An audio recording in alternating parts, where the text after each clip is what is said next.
The House will be in order. The chair lays before the House a communication from the Speaker.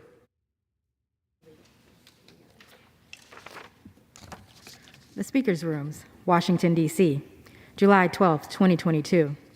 I hereby appoint the Honorable Al Green to act as Speaker pro tempore on this day. Signed, Nancy Pelosi, Speaker of the House of Representatives. The prayer will be offered by Chaplain Kibben. Would you pray with me? Holy God, as we set our sights on the week ahead, we pray your guidance and strength to accomplish the work and the responsibilities you have set before us. Ready our minds for action. May we prove to be doers of your compelling will. May our thoughts center not just on the concerns of our constituents, but may we open ourselves to the broader purpose to which you have called us, that we would commit all our efforts to the common good. Give us self-discipline, that as timelines and schedules, committee meetings and caucuses all vie for our time and attention, that we would be discerning in our endeavors to use our gifts, talents, and energy as you would have us do. Sustain us by the hope you set before us. Open our eyes to the multitude of opportunities and possibilities you so richly provide. Then may we never rest satisfied in our own accomplishments or on human approbation, but may we find our purpose in your divine plan and our identity grounded in the grace found only in you. We offer to you our plans for the week ahead and pray with certitude that we are indeed undergirded by the power of your sovereign name. Amen. Amen. Pursuant to Section 11A of House Resolution 188, the Journal of the Last Days Proceedings is approved. The Pledge of Allegiance will be led by the gentlewoman from the Virgin Islands, Ms. Placid. I pledge allegiance to the flag of the United States of America and to the republic for which it stands, one nation, under God, indivisible, with liberty and justice for all. The chair will entertain requests for 1-minute speeches. For what purpose does the gentlewoman from Ohio seek recognition?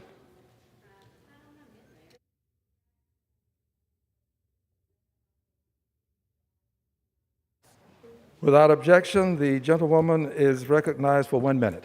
Mr. Speaker, last week I was heartbroken when I learned a 10-year-old rape victim from my home state was forced to cross state lines for an abortion because of Ohio's 6-week ban, which became law when the Supreme Court overturned Roe. Grief quickly became anger because I know she will not be the last victim of an extreme agenda to criminalize abortion nationwide.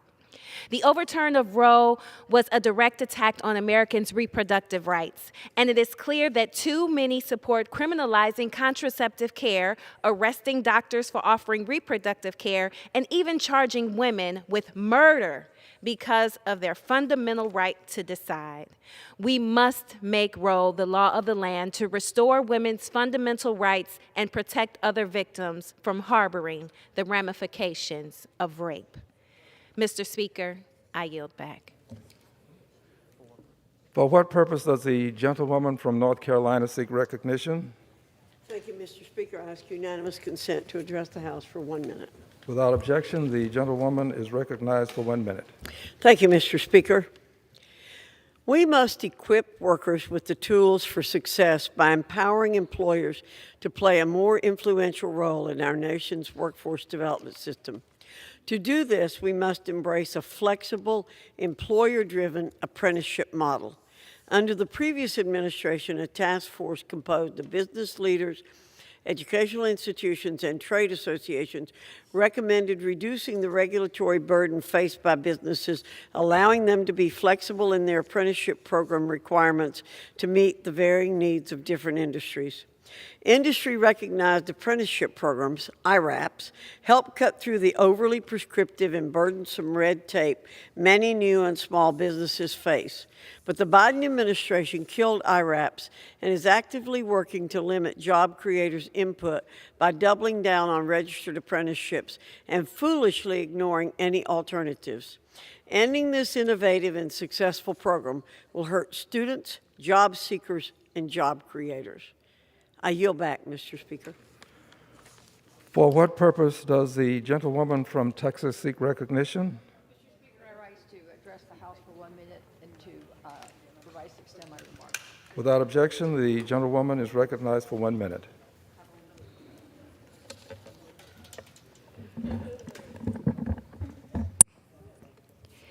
Mr. Speaker, I rise to recognize the efforts by House Democrats to protect women from the extreme Republican anti-women agenda. My colleagues, Republicans across our nation, seek to criminalize abortion nationwide with no exceptions, not for rape, not for incest, and they are very determined. But while they seek to control women and their personal choices, President Biden and House Democrats firmly stand with women. We trust women. Just last Friday, President Biden signed an executive order aimed at protecting access to reproductive health services. This week, House Democrats are passing legislation to protect a woman's ability to travel freely and voluntarily throughout the United States, including for reproductive health. We trust women, because that's who we are as Democrats. We are the party that stands by women and their human rights. We trust women. Thank you, Mr. Speaker, and I yield back. For what purpose does the gentlewoman from Iowa seek recognition? Thank you, Mr. Chair. I ask for unanimous consent to address the House for 1 minute and revise and extend my remarks. Without objection, the gentlewoman is recognized for 1 minute. Thank you, Mr. Chair. I rise today to address the record high inflation hurting working families in Iowa caused by the Biden administration. When President Biden took office in January 2021, inflation was at 1.4%. As of May 2022, inflation is 8.6%, the highest in 40 years. President Biden has been claiming that the rising inflation would be a temporary problem, but the data does not reflect his claims. Inflation is hurting families in Iowa and all across the country. With food and housing prices increasing, families are having to make sacrifices to make ends meet. It's unacceptable for the Biden administration to advocate for more government spending that caused inflation rather than addressing these pertinent issues such as rising prices. The rise in inflation and fuel prices is hurting rural farmers in Iowa. Gas and diesel prices are now expected to cost farmers an extra $900 a year, as well as $500 to families. I call upon the Biden administration to take necessary steps to address inflation, such as increasing domestic energy production and stopping wasteful government spending. The Biden administration's policies are hurting families it is meant to serve. I'd also like to take this time to wish a happy birthday to Michael Panett, and I'd like to wish my sister Mary Eleanor Miller a very happy birthday. Thank you, and I yield back my time. For what purpose does the gentleman from Tennessee seek recognition? Consent to address the House for 1 minute and to revise and extend my remarks. Without objection, the gentleman is recognized for 1 minute. Mr. Speaker, I rise today as Middle Tennesseans struggle to afford record high gas prices caused by the Biden administration's anti-energy policies. If you recall, in April of this year, President Biden announced he would be raiding the Strategic Petroleum Reserve to help, quote, ease the pain of American families facing at the pump, close quote. Since then, the average price of a gallon of gasoline has risen from $4.20 a gallon to over $5 a gallon, while putting our national security at risk as the Strategic Petroleum Reserve is now at its lowest level since 1985. What's even more alarming is a new press report stating that 950,000 barrels of the oil Mr. Biden took from the Strategic Petroleum Reserve was sold to a state-owned Chinese company. If this is true, it's difficult to find the words to adequately describe how utterly outrageous it is. President Biden must do better, and he must answer questions associated with this apparent sale of oil from our Strategic Petroleum Reserve to our most dangerous geopolitical adversary, China. Thank you, Mr. Speaker, and I yield back. For what purpose does the gentlewoman from California seek recognition? Mr. Speaker, I rise to address the House for 1 minute and to revise and extend my remarks. Without objection, the gentlewoman is recognized for 1 minute. Mr. Speaker, I rise today to honor the life of the late Jeanne Wood, who reached age 100 in our Chino Hills community. Jeanne dedicated herself to serving others. During World War II, she enlisted as a second lieutenant Army nurse and was quickly promoted to first lieutenant. She worked 18 to 24 hours per shift with bombings and air raids around her to care for injured and starving service members. After the war, Jeanne continued her career as a registered nurse and became the only female commander in the history of American Legion Post 299 in Chino. I'm so glad Jeannie was able to celebrate her 100th birthday party in Chino Hills with her family and friends before she passed. My heart is with her loved ones as we mourn this loss and celebrate life well lived. I yield back. For what purpose does the gentleman from Alabama seek recognition? I ask to address the room for 1 moment, please. Without objection, the gentleman is recognized for 1 minute. Thank you, Mr. Speaker. I'd like to address the situation that President Biden has us in right now on fuel. On August the 27th, according to his text, he's going to help bring the price of fuel down. Price of fuel has gone up since January the 27th. In his text, he's going to release fuel from our reserves. All it did was put money in the Chinese pockets, 950,000 barrels of oil, and someone's got to be answerable for that. This gentleman I'd like to point to on the end, Mr. Seals. Mr. Seals is an offshore oil producer, and Mr. Seals wants his job back. Let's spend our time trying to get our energy released. Don't go to Saudi Arabia, Mr. President. Let's stay here and let our people, Mr. Seal, get and drill, release our energy. Thank you, Mr. Speaker. Members are reminded to direct their comments to the chair. For what purpose does the gentleman from California seek recognition? Without objection, the gentleman is recognized for 1 minute. Thank you, Mr. Speaker. Our strategic petroleum reserves are meant to be preserved for an actual emergency, such as a case of catastrophic weather or in times of war. But from that alone, we've seen that President Biden has shipped 5 million barrels of oil, not for maybe lowering the prices, as they thought that putting some of that oil in the market might affect the price. No, they're actually shipping it to foreign countries, including China. 1 million barrels of oil allegedly going to China out of our strategic petroleum reserve, which is supposed to be for us in case of emergency, not playing markets, not trying to make some money. It's unreal. Since the day one, President Biden walked into office and started shutting down our energy industry, the pipeline, exploration, permits, leases. They've gone this direction to not only do that, make our fuel more expensive for everybody on the whole supply chain, farmers, manufacturers, people taking their kids to school, people going to store. It's hurting everybody, and they send it now to China. President Biden, whose side are you on? I yield back. For what purpose does the gentleman from Virginia seek recognition? Seek permission to address the House for 1 minute. The gentleman is recognized for 1 minute. Finally, mercifully, the most destructive Supreme Court decision in history has been reversed, something many of us believe we may never live to see after decades of disappointment. Not only was the Roe decision without constitutional merit, but no other decision in the history of the court has caused so much destruction, so much carnage, so much devastation, with 63 million lives lost. 63 million lives, about the population of France, more than the populations of Italy, England, Ukraine, or Canada. 63 million lives, 1.4 million a year, more than the 2-year amount attributed to the China virus, but every year for nearly 50 years, all of them 100% attributable and 100% preventable.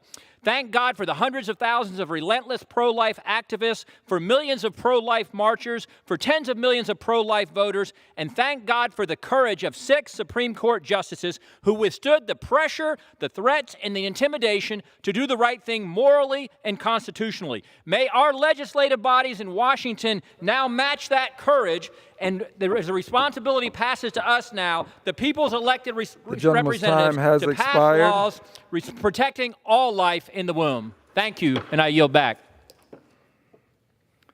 For what purpose does the gentleman from Pennsylvania seek recognition? Mr. Speaker, request unanimous consent to address the House for 1 minute and to revise and extend my remarks. The gentleman is recognized for 1 minute. Thank you, Mr. Speaker. Mr. Speaker, as co-chair of the Service Organization Caucus, which highlights the great work service organizations across our country, I rise to recognize and honor the Kiwanis Club of Warren, Pennsylvania. This month, the Kiwanis Club of Warren is celebrating 100 years of service. Since July 12, 1922, Kiwanis of Warren have worked towards fulfilling the mission of Kiwanis International to improve the world one child and one community at a time.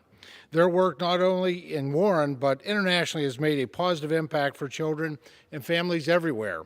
The Kiwanis Club of Warren has raised funds for a joint effort between UNICEF and Kiwanis International to eliminate iodine dependency disorder and maternal and neonatal tetanus worldwide. In addition to the club's global impact, the Warren Kiwanis Club also makes a difference at home. In efforts to engage the next generation of service-minded leaders, the Kiwanis Club sponsors 3 service leadership programs where participants focus on leadership and character building. The Kiwanis Club of Warren also sponsors a variety of community building events like the Salvation Army bell ringing and the annual blood screenings. Congratulations, Kiwanis Club of Warren, on 100 years of service. And thank you, Mr. Speaker, and I yield back the balance of my time. Gentleman's time has expired. The chair lays before the House a communication. The Honorable, the Speaker, House of Representatives, Madam. Pursuant to the permission granted in Clause 2H of Rule 2 of the Rules of the U.S. House of Representatives, the clerk received the following message from the Secretary of the Senate on July 11, 2022, at 3:42 p.m. That the Senate passed Senate 3157, Senate 3846. Signed sincerely, Cheryl L. Johnson, Clerk. Pursuant to Clause 8 of Rule 20, the chair will postpone further proceedings today on motions to suspend the rules on which the yeas and nays are ordered. The House will resume proceedings on postponed questions at a later time. For what purpose does the gentlewoman from the Virgin Islands seek recognition? Mr. Speaker, I move to suspend the rules and pass H.R. Resolution 1168, the reaffirming the economic partnership between the United States and the Caribbean nations and recognizing the need to strengthen trade and investment between the United States and the Caribbean nations, our third border, as amended. The clerk will report the title of the resolution. House Resolution 1168, resolution reaffirming the economic partnership between the United States and the Caribbean nations and recognizing the need to strengthen trade and investment between the United States and the Caribbean nations, our third border. Pursuant to the rule, the gentlewoman from the Virgin Islands, Ms. Placid, and the gentleman from Nebraska, Mr. Smith, each will control 20 minutes. The chair recognizes the gentlewoman from the Virgin Islands. Thank you. I ask unanimous consent that all members have 5 legislative days to revise and extend their remarks and include extraneous materials on the bill under consideration. Without objection. I yield myself such time as I may consume. The gentlewoman is recognized. Mr. Speaker, let me begin by commending my colleagues on both sides of the aisle, Representatives Wenstrup, Sewell, and Blumenauer, and indeed the membership of the Ways and Means Committee collectively for joining me in support of U.S. trade and economic relations with our Caribbean neighbors. This resolution is the product of a year's worth of work, and today would not be possible without the bipartisan support of my colleagues from across the aisle, particularly Representative Wenstrup and his leadership and our shared commitment to a focus on U.S. trade engagement in the Caribbean. This resolution commits to enhancing the economic partnership between the United States and the Caribbean region through strengthened trade engagement, including by promoting economic growth and development across the region, engaging directly with diverse stakeholders from the Caribbean, and supporting critical trade policies and preference programs. The Caribbean, along with Latin America, have experienced significant challenges in recent years. According to the International Monetary Fund, IMF, we've seen a large GDP contraction from the region than any other place in the world. Simultaneously, per capita deaths from COVID have been greater from the Caribbean and Latin America than any other region in the world. Furthermore, many of the island and countries in the Caribbean have experienced severe natural disasters, such as the recent earthquakes in Haiti and numerous other extreme weather events like hurricanes. So this resolution simply expresses support for furthering U.S. trade ties and economic relations with the Caribbean region. Overall, the resolution expresses the importance of the existing economic partnerships between the United States and the Caribbean region and strengthening U.S. trade and investment ties with the region. Presently, the U.S. does about $35 billion in trade with the region, and its American businesses can have a greater opportunities to grow in the region with our help. Deepening economic ties between the U.S. and the Caribbean region helps American partnerships across the Western Hemisphere, where we support budding democracies at our doorstep and create mutually beneficial economic stability with our neighbors. Reciprocal trade is one of the mechanisms we pursue to do that. Our overall trade agenda was well served by agreements like the 2013 Trade and Investment Framework Agreement between the U.S. and the Caribbean Community, CARICOM, as well as the important trade promotion programs like the U.S. Caribbean Basin Trade Partnership Act and HOPE Help Trade Preference Programs for Haiti. The Ways and Means Committee will be taking a hard look at what is needed for the Caribbean. As this resolution provides, we will engage with diverse stakeholders, including CARICOM, trade ministers, policymakers, as well as labor, business, and civil society representatives to dialogue and develop a shared multilateral trade agenda. The trade programs we have for the Caribbean, especially the Caribbean Basin Initiative programs, like CBTPA preference programs, along with the HOPE Help for Haiti, have historically enjoyed bipartisan and bicameral support, in part because of the shared history and close ties that the United States has with the Caribbean Basin Initiative region. I'm pleased that this resolution also indicates how important the HOPE Help Trade Promotion Program is for our sister nation of Haiti. I'm committed to strengthening and renewing this program in a timely fashion. Like any good trading relationship, we must continue to work to improve labor conditions, political stability, and especially to expand economic development to all countries in the important region of the Caribbean. President Bush recognized the importance of this region by naming it as our third border. Mr. Speaker, I urge my colleagues to support this resolution. The month of June was Caribbean American Heritage Month. There are about 13 million Americans who have Caribbean ancestors or ancestry here in this country. They represent 4% of the American population. It's an opportunity for us to reaffirm this community and demonstrate to our neighboring nations in the Caribbean that we are committed to working together to improve trade and economic conditions. Mr. Speaker, I reserve the balance of my time. The gentlewoman reserves. The gentleman from Nebraska is recognized. Thank you, Mr. Speaker. I rise today in support of H-Res 1168. Thank you to Dr. Winstrup and Representative Plaskett for their work on this bipartisan resolution. This measure affirms the importance of U.S. economic partnerships in the Western Hemisphere, and more specifically, with nations in the Caribbean region. Over the last 2 decades, economic partnerships and trade programs have created job opportunities for Caribbean workers and innovators, provided incentives for nations to strengthen the rule of law, and provided new market opportunities for American businesses. While this resolution highlights the importance of existing trade programs in the region, it also encourages further enhancements to these trade programs. I've said it before and I'll say it again, if we are not proactive in engaging with our trading partners in the region and around the world, others who do not share our values, our respect for economic freedom and the rule of law, or our interest in regional stability and growth will. By engaging in fostering trade with our Caribbean neighbors, we will strengthen and make the Western Hemisphere more competitive as a region as China tries to seize even more of the global market share. I look forward to working with the sponsors to use trade as a key tool in strengthening the region. Thank you. I yield back. Does the gentleman reserve? We have no additional speakers. I would yield back. Gentleman yields. The gentlewoman is recognized. Thank you, Mr. Speaker.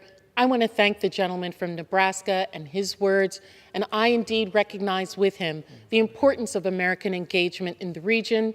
We, as Americans, this is our border. We must be engaged in the region so that others do not usurp our authority, our position in the region, and that our American businesses can grow as well.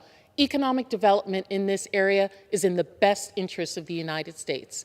With that, Mr. Speaker, I yield back the balance of my time. I urge my colleagues to support this measure. Gentlelady yields back. The question is, will the House suspend the rules and agree to H-Res 1168 as amended? Those in favor say aye. Aye. Those opposed say nay. In the opinion of the chair, 2/3 being in the affirmative, for what purpose does the gentleman from Virginia seek recognition? I request a recorded vote, please. Pursuant to Section 3S of House Resolution 8, the yeas and nays are ordered.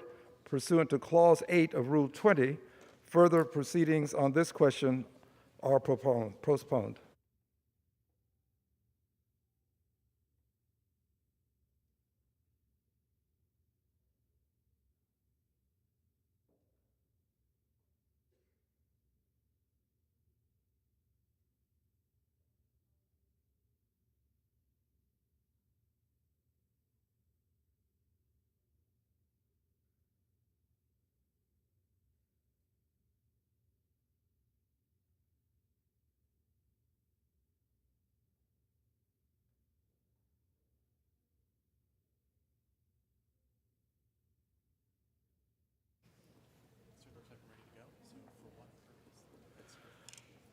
For what purpose does the gentlewoman from New York seek recognition? I move that the House suspend the rules and agree to the bill H.R. 7337 as amended. The clerk will report the bill.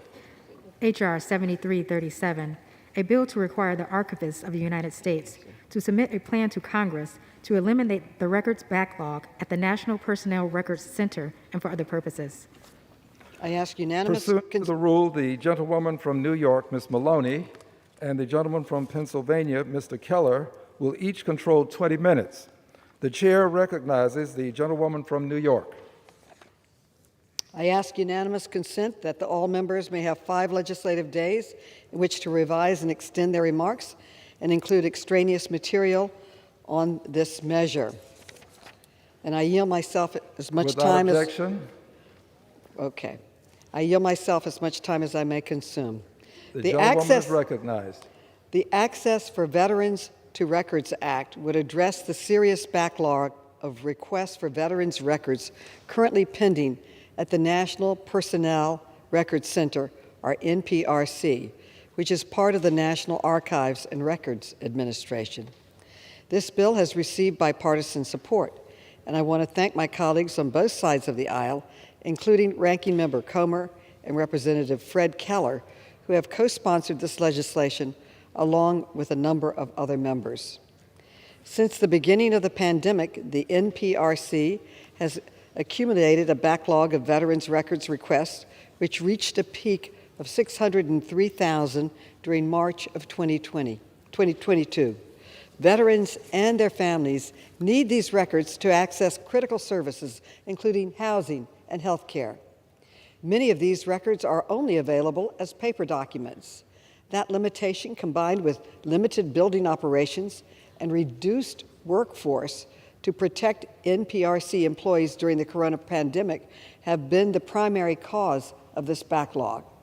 The NPRC has made some progress to reduce the backlog, but as of February 28th, the NPRC workforce has returned to full capacity at its facility in St. Louis, Missouri.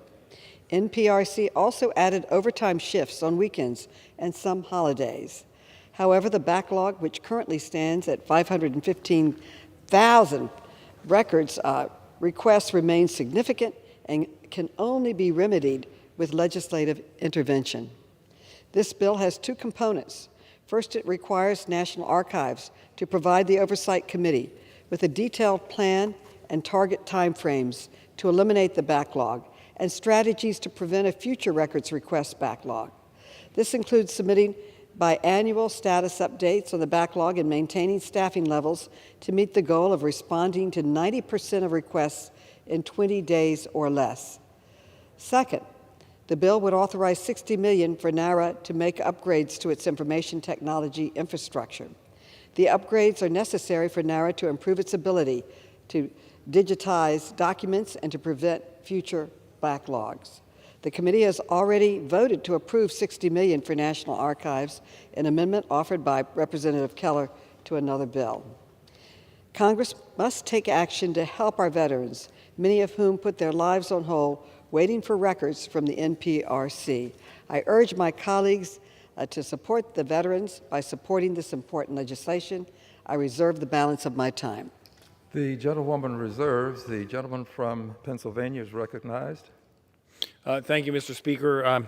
I yield myself such time as I may consume. The gentleman is recognized. Thank you, Mr. Speaker. Over 2 years ago, committee Republicans opened an investigation into veterans' record request backlog at the National Personnel Records Center. Pennsylvania's veterans and their families were frustrated and concerned with the lengthy delays they were experiencing as they tried to access their own documents outlining military service. American veterans and families rely on these records to prove eligibility for medical care and the benefits they are entitled to. What we found was deeply disturbing. The records at the NPRC are on paper. They cannot be accessed remotely. When the NPRC shut down in-person operations and told its workforce to go home, the backlog piled up to more than 500,000 military service record requests. Veterans put their lives on the line for our country. The least we can do for them is to ensure they have access to the care and benefits they've earned. Based on our findings, we urge the chairwoman to hold hearings. We pressed the NPRC to get staff back to work in person. But under the current administration, the backlog has grown to over 600,000 pending requests, with more added daily. That is why in June of last year, I introduced the Records Act to require the NPRC to get back to work in person. Finally, after significant pressure from congressional Republicans, the NPRC returned to full in-person staffing on March 7th of this year. I am pleased that this legislation has finally reached the House floor. The Access to Veterans Records Act incorporates improvements Republicans made to ensure the backlog is fixed. This bipartisan legislation requires the NPRC to maintain in-person staffing levels. The bill also authorizes funds necessary to speed up the digital preservation of records so we will not face this problem in the future. And finally, the bill contains reporting requirements to ensure proper accountability for addressing the current backlog and preventing future issues. The Access for Veterans to Records Act is a bipartisan bill that demonstrates how Congress can work together to advance legislative reforms that are truly responsive to the needs of the American people and those who have given so much for our country. I urge my colleagues to support this bill, and I reserve the balance of my time. A gentlewoman from New York is recognized. Mr. Speaker, I yield to the distinguished chairman of the Subcommittee on Government Operations, Chairman Jerry Connolly, for 2 minutes.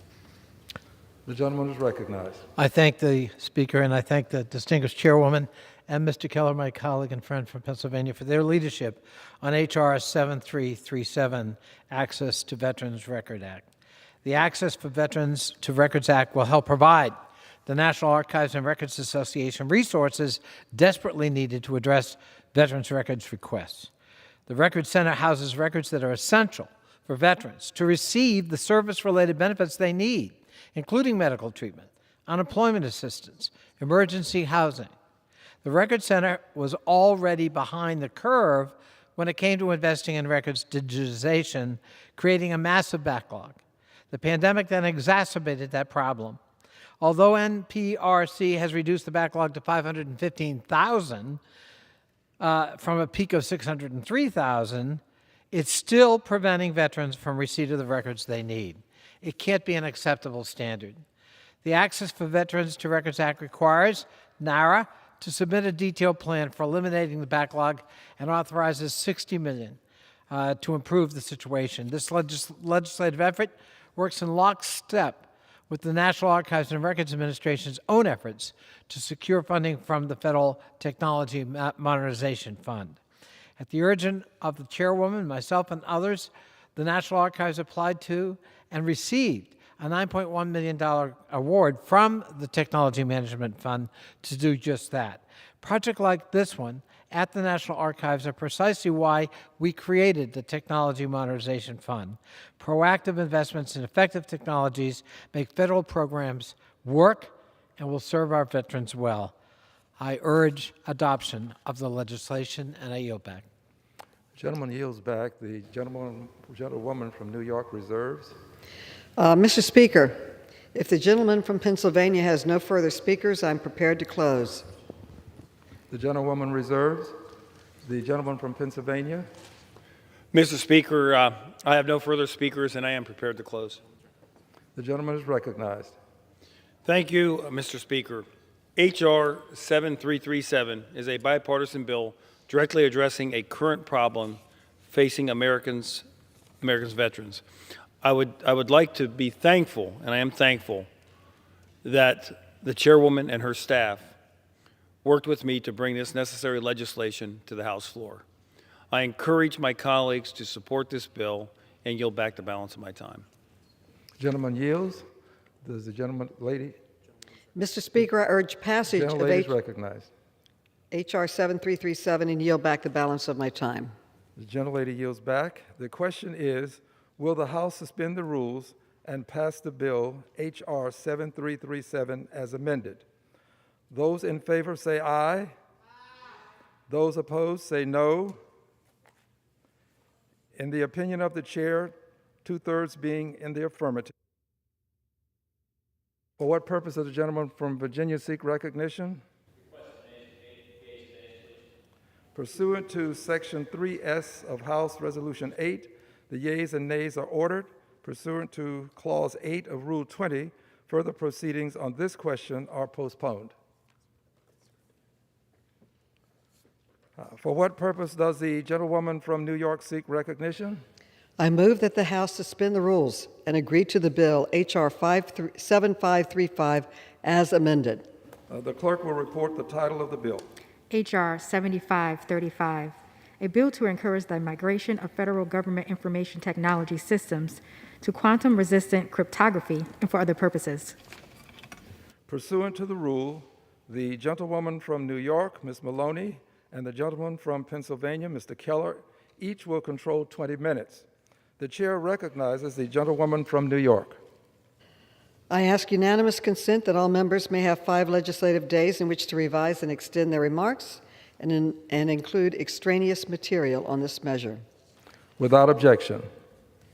I yield myself such time as I may consume. The gentlewoman is recognized. I rise in support of H.R. 7535, the Quantum Computing Cybersecurity Preparedness Act. Today, the processes we use to encrypt data are incredibly reliable and can keep sensitive data secure from unauthorized users during storage or transmission. But tomorrow, that may no longer be the case. Researchers around the world are accelerating advances toward quantum computing, which refers to the application of quantum physics to computers. This will allow the computers of tomorrow to perform calculations many magnitudes faster and more powerfully than they do today. While quantum computers have the potential to provide considerable benefits to society through unimaginable innovation, they could also equip our adversaries with the ability to break the best encryptions available today. Capabilities of this magnitude are estimated to be a decade or more away, but China and other adversaries are expected to begin stealing sensitive encrypted data much sooner, with the intent of unlocking it when they have the capability to do so. It is essential that the federal government prepare for this inevitability now, while we still have time to protect data that is critical to our national and economic security. The process of migrating all federal IT systems to post-quantum cryptography will be complex and costly, but putting the right steps in place now will help us stay at the forefront of this frontier. I want to applaud Representative Rokana, as well as Representative Nancy Mace and Jerry Conley, for introducing this thoughtful bipartisan bill to establish this process. Within a year of enactment, the bill would require the Office of Management and Budget to submit a report to Congress containing a strategy for addressing the risk posed by quantum computing, the funding needed to secure federal information technology systems from quantum computing threats, and a review of related coordination efforts. This will allow time for assessment of this strategy before the National Institute of Standards and Technology issues its post-quantum cryptographic standards, which are expected in 2024. OMB would then be required to prioritize and designate federal IT systems for migration to post-quantum cryptography using those standards, and to submit an annual report to Congress on progress towards transitioning federal agencies to the new standards. The bill has been carefully aligned with a national security memorandum released by the Biden-Harris administration in May, which made important strides to advance U.S. leadership in quantum computing by strengthening collaboration and partnerships with private sector leaders, securing critical capabilities, and making strategic investments. I am grateful to Representative Rokana for leading on this important issue and setting an ambitious but achievable framework to both maximize the benefits and minimize the threats of quantum computing for the U.S. I urge support for this bill, and I reserve the balance of my time. The gentlewoman reserves. The gentleman from Pennsylvania is recognized. I yield myself such time as I may consume. The gentleman is recognized. Thank you, Mr. Speaker. As an emerging technology, quantum computing holds great promise and potential peril for our nation. It has the potential to exponentially increase computing power and processing speeds, which will mean technological leaps for American research activities and business sectors. While such major advances are likely decades away, there is a clear risk that foreign adversaries like China are using early developments in quantum computing technology for malicious purposes. One immediate risk is that our foreign adversaries may use the first quantum computers to unlock data that has already been stolen from U.S. federal agencies. Current data encryption methods protect the privacy, security, and integrity of underlying data, and is nearly impossible to decrypt with today's computing capabilities. The computations required to unlock encrypted data requires computing resources that we do not currently possess. However, as quantum computing matures, so does the possibility that sensitive information could be unlocked. This is a clear national security threat. The Quantum Computing Cybersecurity Preparedness Act will require a government-wide strategy to better secure valuable government data. While the federal government already has initiatives underway to address such emerging threats, including the development of post-quantum cryptography standards and a recent presidential national security directive, H.R. 7535 makes this clear congressional priority.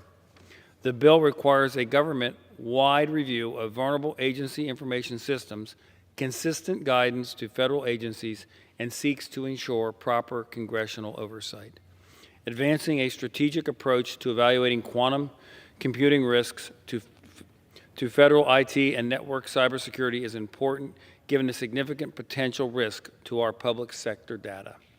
And since this bill only requires centralized guidance and reporting, the Congressional Budget Office found it would cost American taxpayers less than $1 million over 5 years. This is a reasonable investment. I thank my House Oversight Committee colleagues, Representative Ro Khanna and Nancy Mace, for their work on this important bill. I reserve the balance of my time. The gentleman reserves. The gentlewoman from New York is recognized. Mr. Speaker, I yield to the gentleman from California. Mr. Ro Khanna as much time as he may consume. The gentleman is recognized. Thank you, Mr. Speaker. Thank you, Madam Chair, for your leadership. Thank you to Chair Connolly for his leadership, and thank you for the bipartisan leadership with Representative Mace and the Republican Committee. This is the most significant legislation to address the challenge that quantum computing poses to our security. The reality is that quantum computing is going to be much faster and can do many more things than regular computing. So if you have, for example, an iPhone and you have a passcode on the iPhone, and now you have a computer that can do 1 billion different combinations to try your passcode in a matter of a few seconds, chances are they can break through the passcode. And the problem is that a lot of the bad actors, they've been stealing American data from our government in anticipation of having these quantum computers, these super fast computers, try all the combinations to break through. So I'm proud that this committee, in a bipartisan basis, came together and said, we need to make sure that our security in our critical agencies do not suffer from these computers that can try all these codes. Let's design that security in a way that will be safe even with quantum computing. And the bill directs the agencies to start having that algorithm now, those algorithms now that are not vulnerable to these supercomputers. It's an example with Representative Mace and the committee of Congress actually working, of Congress being proactive, of Congress looking ahead of the horizon and anticipating problems to keep the American people safe. I also appreciate the bipartisan spirit. I want to also just acknowledge Gio Saba, my staff, all of the staff on the Oversight Committee, both the majority and minority, for helping make this possible. With that, I yield back, Madam Chair. The gentleman from New York reserves. Gentleman from New York? Reserves. I reserve. Reserves. Gentleman from Pennsylvania. Mr. Speaker, I yield 3 minutes to the gentlewoman from South Carolina, Ms. Mays. Gentleman's recognized. Thank you, Mr. Speaker. Today I rise in support of H.R. 7535, the Quantum Computing Cybersecurity Act, a truly bipartisan piece of legislation. I want to thank Congressman Ro Khanna from California for his leadership in this, and Congressman Connolly, Congresswoman Maloney for working together across the aisle on an issue like this. I could never imagine 20 years ago when, or even further than that, 40 years ago, 35 years ago, playing with an Apple IIe in the 80s, fast forward to college as a cadet at the Citadel, learning and teaching myself how to code and seeing the leaps and bounds in technology, the advances that we've had over the last 2 or 3 decades in technology, and seeing the risks to our national security here and abroad, and working together in this environment today where many of us are attacked for working together, but looking forward and looking to the future and protecting our country. And protecting our allies. And quantum computing is without a doubt the next frontier in technology. It'll take our civilization forward in leaps and bounds, and in many ways it will turn conventional understanding of computing on its head. And I'm here to tell you the quantum computing era is upon us. And just 3 years ago, an entry-level quantum computer the size of a refrigerator was proven capable of outperforming a supercomputer the size of a football field Imagine the advances in technology in that short a period of time and how quickly we're moving forward in the future. And if we're looking at a world not unlike the last few days of the Manhattan Project, knowing what is to come will alter the security of the world forever. But fortunately, as with the development of the atomic bomb, America is at the forefront of pioneering this kind of technology, with no doubt from leadership from Congressman Khanna and others. But we must inevitably face the reality that one day soon this technology may in fact be used against us by China and others that are against us today. And the most significant threat of quantum computing is its ability to break through encryption with unprecedented speed. And currently, our sensitive data is usually encrypted and protected with a password. It might take a conventional computer years or even decades to try to break that password and eventually steal your data. But in the next few years or decades, a computer will be created which will crack the last 20 years of encryption, not in years, not in months, but in minutes and in seconds. So to prevent any illicit use of this technology, we want to ensure that we're transitioning to a post-quantum cryptography future, to ensure federal agencies that their sensitive information remains secure from any prying eyes. And we know that in 2020, we had 11 federal agencies that were hacked by those that aligned with China and with Russia, 11 federal agencies. And so our bill prompts the federal government to begin taking the necessary steps to future-proof current sensitive information in its databases. It will ensure the federal government will study the specific risks, draft a report on strategies to address these risks, and estimate the costs associated with securing our agencies and their IT systems. Again, I want to thank my colleagues across the aisle for your work and your leadership on this issue. Thank you, and I yield back. Gentleman from Pennsylvania reserves. Gentlelady from New York. If the, Mr. Speaker, if the gentleman from Pennsylvania has no further speakers, I'm prepared to close. Gentlewoman reserves. Gentleman from Pennsylvania. Mr. Speaker, I'm prepared to close. Gentleman is recognized. Thank you, Mr. Speaker. I encourage my colleagues to support this bipartisan bill that addresses an emerging national security issue. I yield back the balance of my time. Gentleman yields. The gentlelady from New York. Mr. Speaker, I urge passage of H.R. 7535 as amended and yield back the balance of my time. The question is, will the House suspend the rules and pass the bill H.R. 7535 as amended? Those in favor say aye. Those opposed, no. In the opinion of the chair, two-thirds being in the affirmative, the rules are suspended, the bill is passed, and without objection, the motion to reconsider is laid on the table.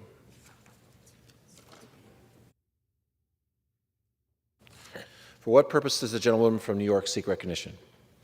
I move that the House suspend the rules and agree to the bill H.R. 7331 as amended. The clerk will report the title of the bill.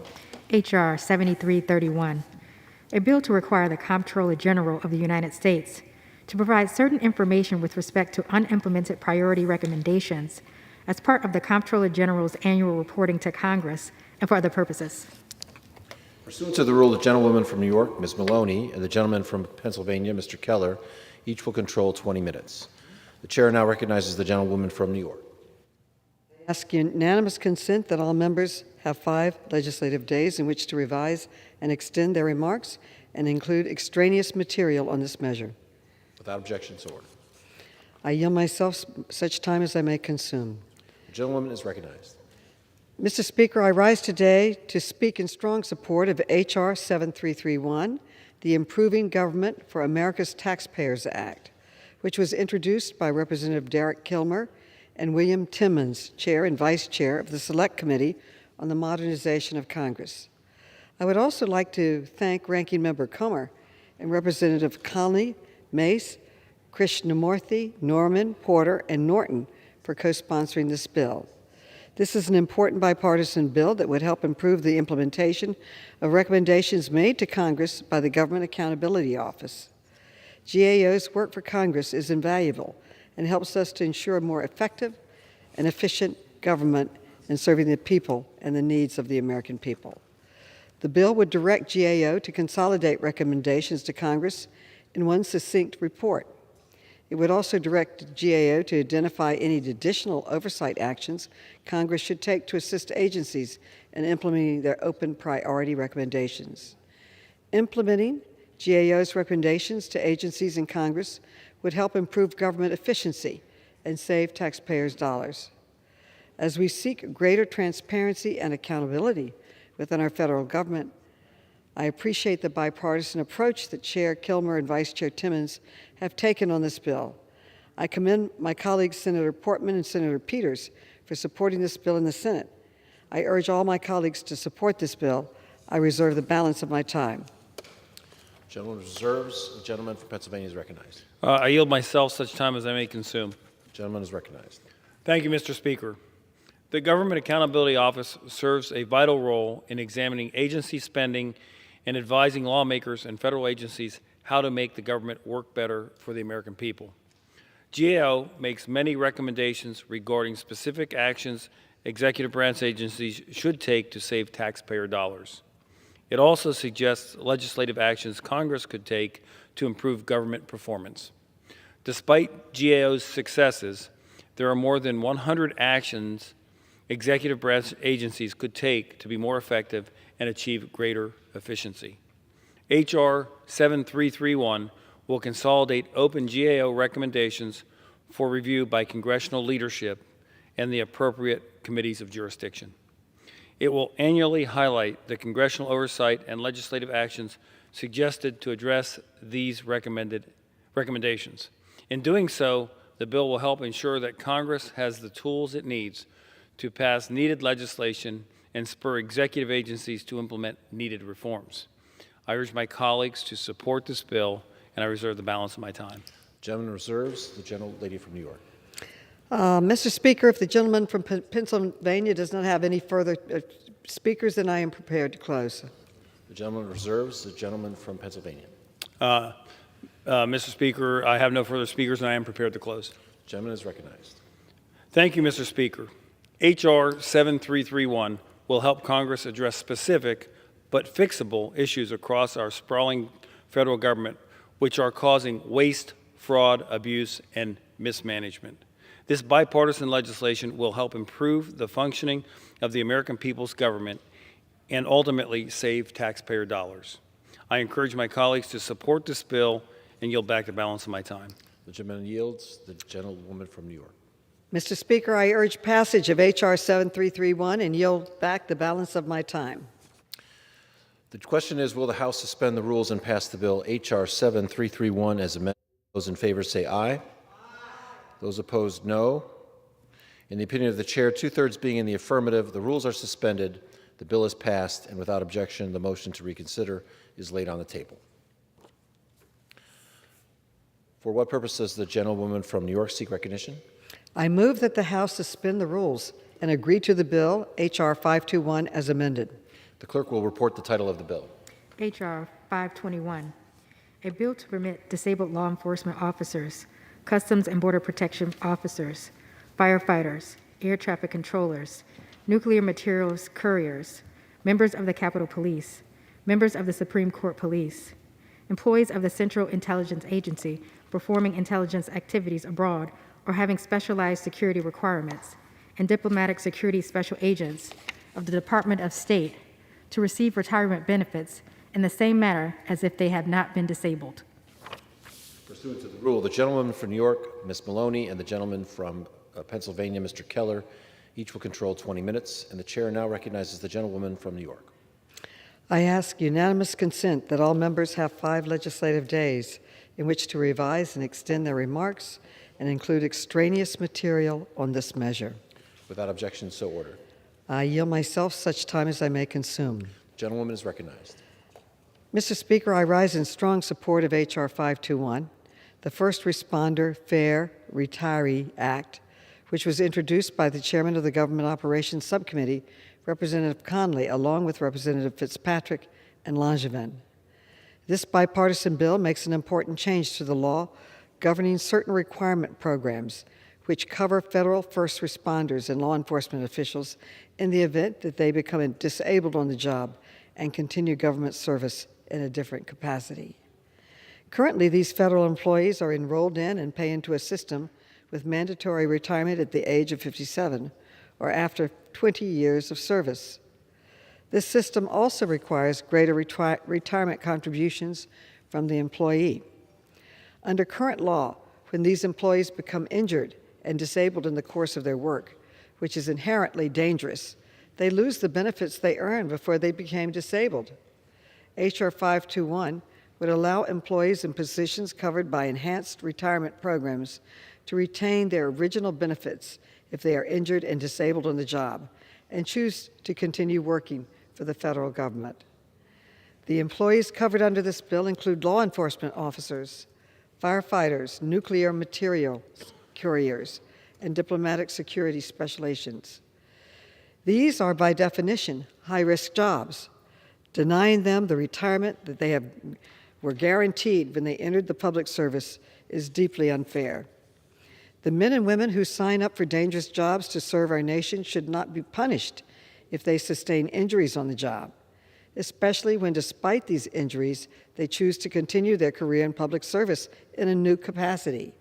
These people should be rewarded, not punished. I commend Chairman Conley for his leadership on this bill, which enjoys bipartisan support in both the House and the Senate.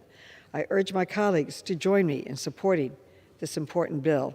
I reserve the balance of my time. One reserves. The gentleman from Pennsylvania. I yield such time as I may consume. The gentleman is recognized. Thank you, Mr. Speaker. Our federal law enforcement and safety officers should not have to risk losing their retirement benefits if they are disabled in the line of duty. Likewise, federal agencies should not lose talented employees who could otherwise continue their service in an alternative capacity. Fortunately, this narrowly tailored bill fixes a technological flaw for federal law enforcement officers who are injured on the job. The First Responder and Fair Retire Act gives disabled public safety officers the option to continue serving their country in a different capacity. This bill covers first responders, including special agents, Customs and Border Protection officers, firefighters, air traffic controllers, nuclear materials couriers, CIA agents, and members of the Capitol Police and Supreme Court Police. And to be clear, H.R. 521 only applies to injuries sustained while on duty and as a direct result of the performance of such duties.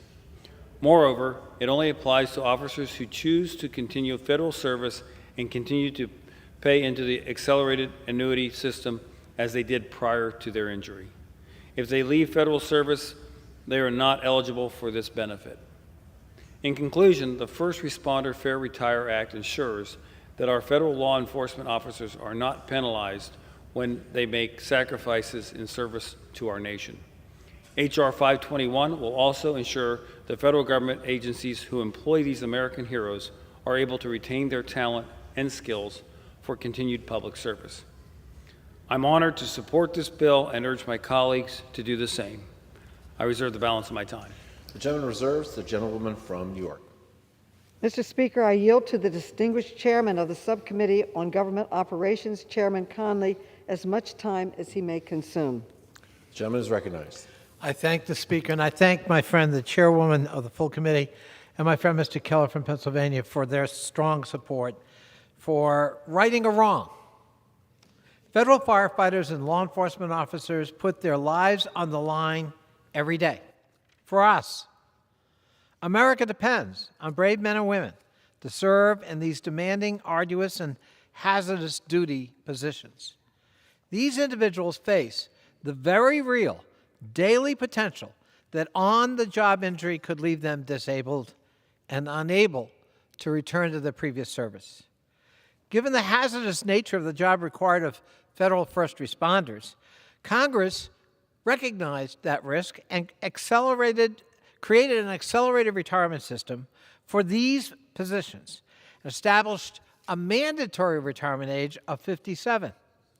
Referred to as C6 for the section of the law in which this system was created, federal first responders are qualified for an annuity after serving 20 years and reaching the age of 50.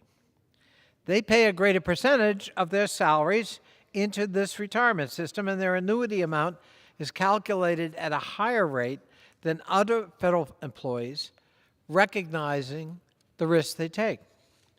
Unfortunately, not all federal first responders can complete those 20 years of service. In cases where federal first responders become injured and are no longer able to complete the essential functions of their jobs, they can be placed in civil service positions that don't qualify for 6C benefits. Any federal first responder transferred to the FERS retirement system loses their eligibility to retire after 20 years of service, no matter how many years they've got in the system or how much they've paid into it. Additionally, the employee is not reimbursed for the higher contributions required of them to be in the 6C system. The years of service are credited as if the federal first responder who's injured had been in the normal 30-year retirement system for the federal employees. The First Responder Fair Retire Act offers a correction to current law and rights this wrong, authorizing federal first responders to stay in 6C retirement if they're placed in a position outside of that system after returning to work from a duty-related injury. The bill also allows those employees to receive a refund of their accelerated contributions should they be separated from service. The First Responder Fair Retire Act allows the federal government to uphold the retirement promise it made to its first responders. These first responders are Capitol Police officers, Secret Service agents, and other federal law enforcement officers and firefighters across numerous federal agencies. For example, Bob Beckley was a smoke jumper out west with the U.S. Forest Service.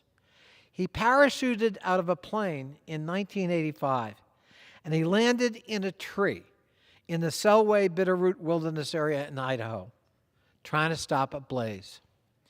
The tree's branches broke, dropping Mr. Beckley 80 feet and breaking his back in 5 places. He died twice before he could be revived and evacuated. After, thank God, his recovery, Mr. Beckley, 10 years into his firefighting career, chose to work for the Forest Service in another position. But the reward for his bravery and his injury and his service was his removal from the 6C retirement system. He watched his firefighter brothers and sisters retire with full benefits at the 20-year mark that he no longer qualified for.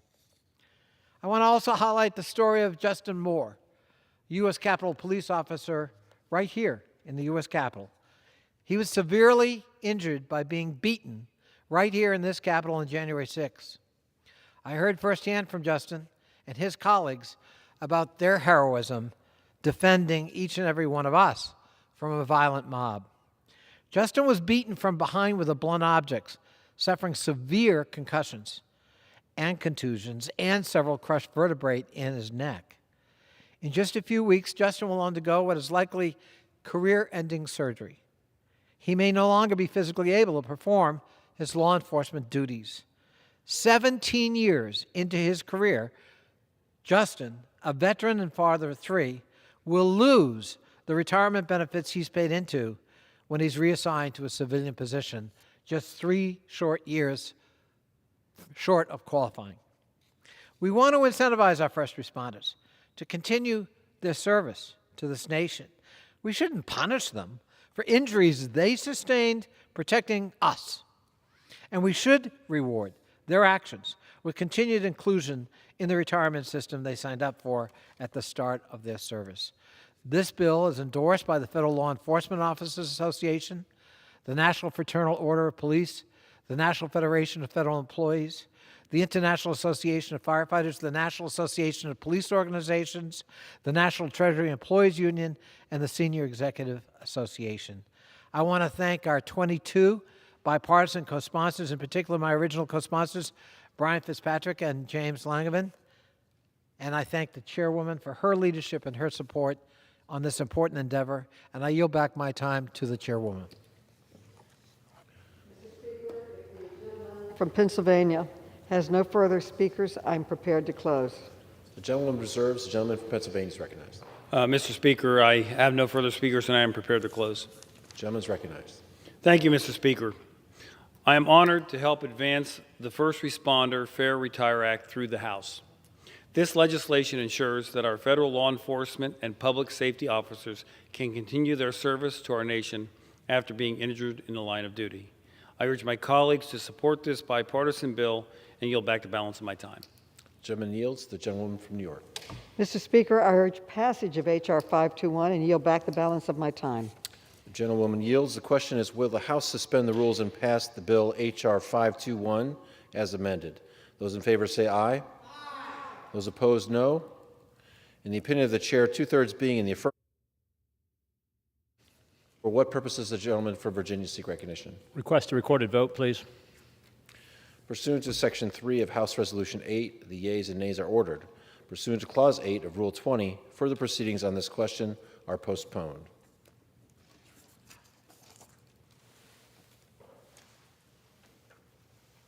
For what purpose does the gentlewoman from New York seek recognition? I move the House suspend the rules and agree to the bill H.R. 203. The clerk will report the title of the bill. H.R. 203, a bill to designate the facility of the United States Postal Service located at 4020 Broadway Street in Houston, Texas, as the Benny C. Martinez Post Office Building.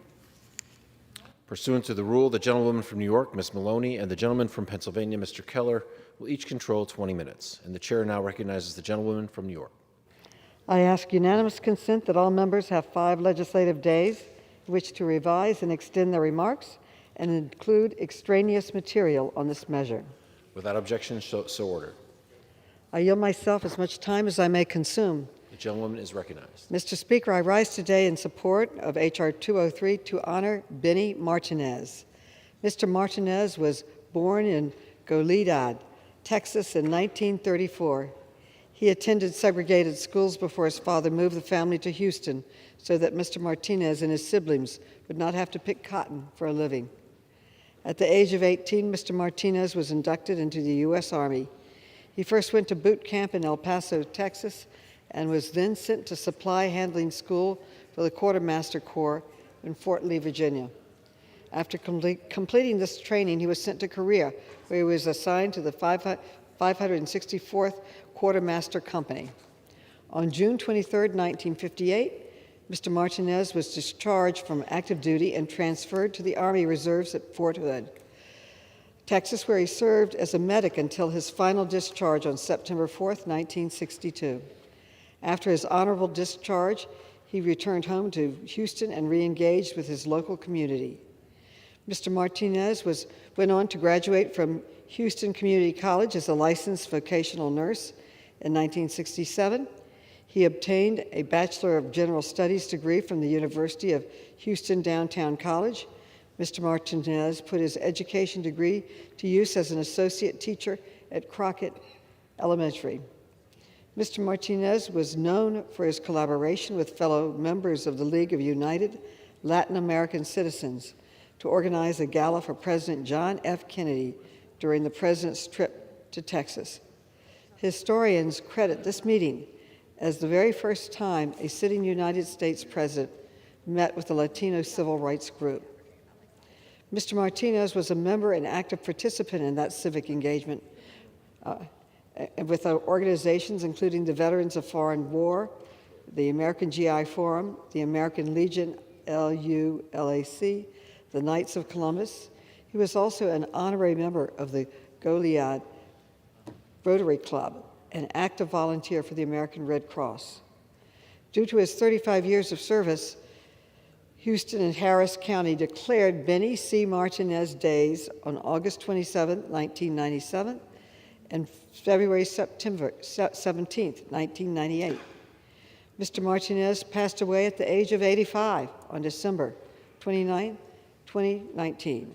I encourage my colleagues to join me in honoring his legacy by naming the post office at 4020 Broadway Street in Houston, Texas, as the Benny C. Martinez Post Office Building.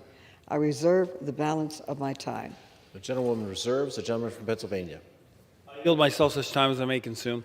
The gentleman is recognized. Thank you, Mr. Speaker. I rise in support of H.R. 203, which names a Houston post office for Benny Martinez. Mr. Martinez was a native Texan and attended segregated schools in his hometown of Goliad before moving to Houston with his family in the pursuit of greater opportunities. He served in the U.S. Army and was deployed during the Korean War. After he was honorably discharged, Mr. Martinez went back to school at Houston Community College and the University of Houston. He recognized the importance of education and became an associate teacher in the Houston School District and raised money for student scholarships.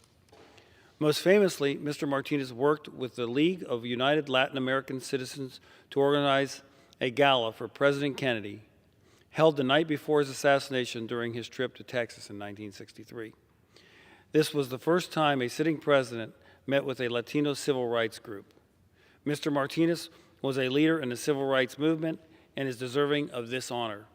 I encourage my colleagues to support this bill, and I reserve the balance of my time. The gentleman reserves. The gentlewoman from New York. Mr. Speaker, I yield to the Vice Chair of the Committee on Financial Services, Subcommittee on Diversity and Inclusion, Representative Sylvia Garcia, for 2 minutes. The gentlewoman is recognized. Thank you, Mr. Speaker, and I thank the chairwoman and I thank the regular member for such kind remarks about a dear friend and colleague back home, Benny Martinez. They've covered a lot of what's said, but I'll repeat some of it because I think it's important, not just for people in my district to hear it, but for people across the district. Because with the naming of this post office, Mr. Speaker, it will be the first post office named for a Latino in the Houston area, which too is a remarkable achievement. Mr. Martinez was a community leader and advocate for Mexican-American civil rights, an Army veteran, a nurse, a Houston, a Texas educator, and a friend. Benny and his family came from humble beginnings from Goliad, Texas, but moved to Houston like many others to find more opportunities. In 1956, at the age of 18, Benny was inducted into the U.S. Army. After completing his training, he was sent to Korea, where he was assigned to the 564th Quartermaster Company. Benny put his education degree to use and worked as an associate teacher at the Houston School District at Crockett Elementary. On top of this, Mr. Speaker, he served many organizations. As was mentioned, he was a lifelong member of LULAC, the League of United Latin American Citizens of Veterans of Foreign Wars, the Knights of Columbus, and the GI Forum. He also found time to be an usher at his local church. The thing that has been mentioned, but I want to underscore because it was another historical note, that he's probably better known for facilitating a historic meeting between Texas LULAC chapter, again, the League of United Latin American Citizens, and then President John F. Kennedy in 1963. This event is the first known meeting between a U.S. sitting president and an Hispanic civil rights group. Very, very noteworthy. After a lifetime of a lot of achievements, Mr. Martinez passed away at 85 in 2019. This bill would name the the post office after him. I urge all my colleagues to support this bill in the memory of a history maker and a pioneer in our community. Thank you, and I yield back. Gentleman from New York. Mr. Speaker, if the gentleman from Pennsylvania has no further speakers, I'm prepared to close. The gentleman reserves. The gentleman from Pennsylvania. I have no further speakers, and I'm prepared to close. The gentleman reserves. The gentleman is recognized. So, Mr. Doyle. Mr. Speaker, thank you. I support this bill and yield back the balance of my time. The gentleman yields. The gentlewoman from New York. Mr. Speaker, I urge passage of H.R. 203 and yield back the balance of my time. The gentlewoman yields. The question is, will the House suspend the rules and pass the bill H.R. 203 as amended? Oh, I'm sorry. Will it pass the bill H.R. 203? Those in favor say aye. Those opposed, no. In the opinion of the chair, 2/3 being the affirmative. For what purpose does the gentleman from Virginia rise? Request recorded vote, please. Pursuant to Section 3 of House Resolution 8, the yeas and nays are ordered. Pursuant to Clause 8 of Rule 20, further proceedings on this question are postponed. For what purpose does the gentlewoman from New York seek recognition? I move that the House suspend the rules and agree to the bill H.R. 3544 as amended. The clerk will report the title of the bill. H.R. 3544, a bill to require the Administrator of General Services to transfer certain surplus computers and technology equipment to nonprofit computer refurbishers for repair, distribution, and return, and for other purposes. Pursuant to the rule, the gentlewoman from New York, Ms. Maloney, and the gentleman from Pennsylvania, Mr. Keller, will each control 20 minutes. The chair recognizes the gentlewoman from New York. This is a different bill. I move that the House suspend the rules and agree to the bill H.R. 3544 as amended. I ask unanimous consent that all members have 5 legislative days in which to revise and extend their remarks and include extraneous material on this measure. Without objection, so ordered. I yield myself as much time as I may consume. The gentlewoman is recognized. I rise today in strong support of H.R. 3544, the Computers for Veterans and Students Act. Technology pervades every aspect of modern life, and the gulf between those who have access to technology and those who do not continues to widen. Today, millions of Americans still lack access to home-based, internet-connected computers and technology equipment. In fact, according to the Census Bureau, only 78% of households in the U.S. own a desktop or laptop computer in 2018, leaving tens of millions of households without the resources that are essential for success in modern economy. These disparities were made worse by the coronavirus pandemic, especially among veterans, low-income students, and seniors. This digital divide has tangible, life-changing, and often heartbreaking consequences, preventing people of all ages from completing schoolwork, working remotely, connecting with their loved ones. H.R. 3544 will help address these disparities by ensuring surplus federal computers find their way to the households that need them most. The bill requires the Government Service Administration to transfer surplus computer and technology equipment from federal agencies to nonprofit computer refurbishers to repair and distribute to students and educational institutions, low-income individuals, individuals with disabilities, veterans, and seniors in need. The bill also requires these refurbishers to offer relevant computer and technology training to recipients, further reducing barriers presented by the digital divide. I want to thank Congresswoman Abigail Spanberger for leading this important bipartisan legislation, along with Representative Rob Whitman, Elaine Luria. Representative Spanberger worked tirelessly to bring the voices of veterans and students in her district here to the halls of Congress as she wrote and championed this bill. For those who lack access to internet-connected computers and the skills to use them, H.R. 3544 will unlock doors to new opportunities. It will also bring a greater return on investment for the American taxpayer, ensuring federal information technology assets are used to their full potential and in the fight to close the digital divide. I urge my colleagues to support this important bill, and I reserve the balance of my time. The gentleman reserves. The gentleman from Pennsylvania. I yield my time. I yield myself as time as I may consume. The gentleman is recognized. Thank you, Mr. Speaker. The COVID-19 pandemic has highlighted the importance of technology to all Americans. Access to computers and computer technology are necessary for success in the modern world. This became even more critical during the height of the pandemic, when many Americans struggled to juggle Zoom meetings and help their children with remote school. That is why this bill is important. It will help Americans get the access they need.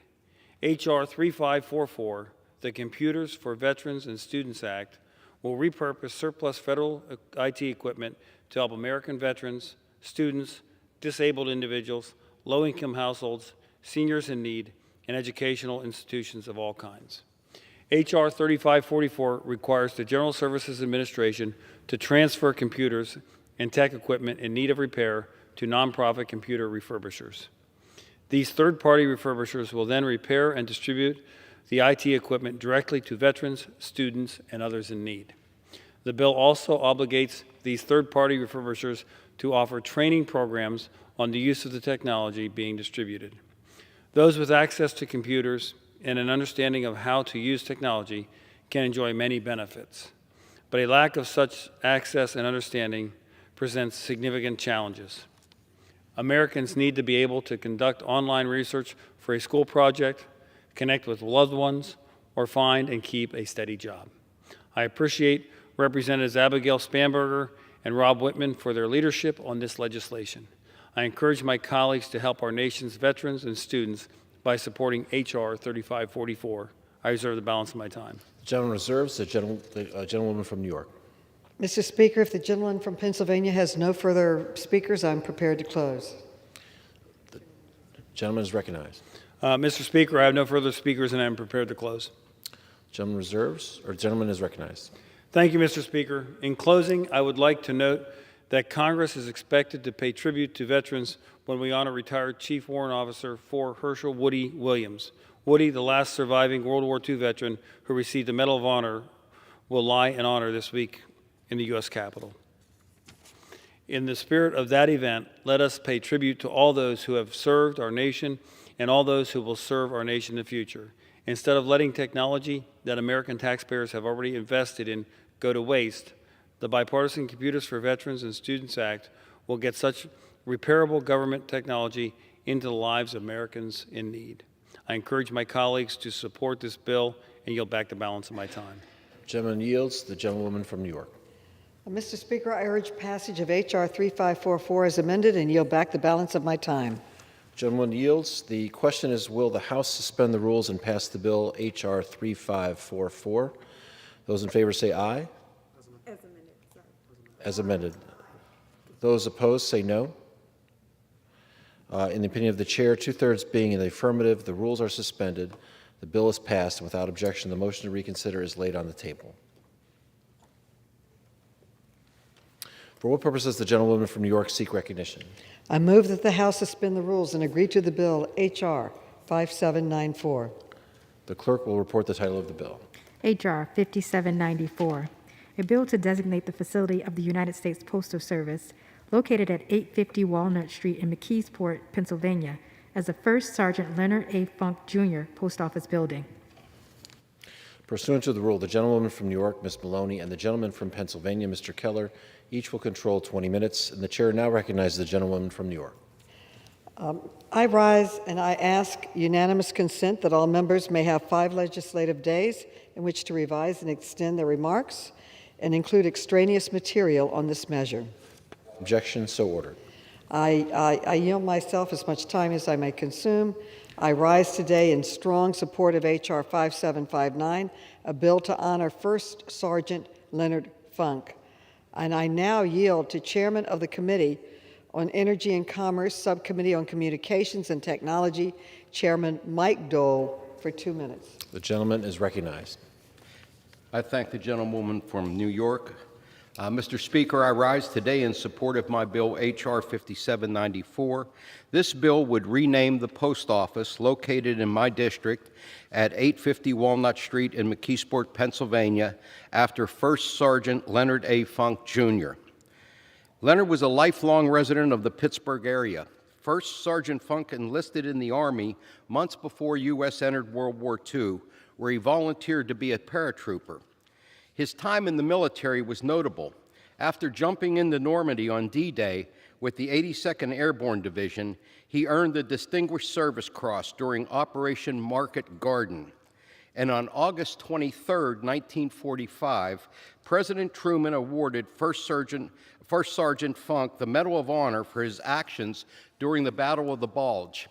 During this pivotal battle, First Sergeant Funk took charge of his company when his company's officer went down, and despite being outnumbered, First Sergeant Funk led a makeshift group of clerks and soldiers to capture a town held by the enemy, and then nearly single-handedly killed or captured 100 enemy soldiers. First Sergeant Funk is also one of the most decorated paratroopers of World War II, having also earned the Bronze Star and Purple Heart with 2 oak leaf clusters. First Sergeant Funk passed away in 1992 after a civilian career with the U.S. Veterans Administration. I commend him for his heroics and dedication to our nation. I'm proud to be able to make this small gesture of our nation's gratitude, spearheaded by the McKeesport community, come to fruition, and I urge my colleagues to support this bill to ensure that First Sergeant Funk's legacy is not forgotten. And I yield back. Time.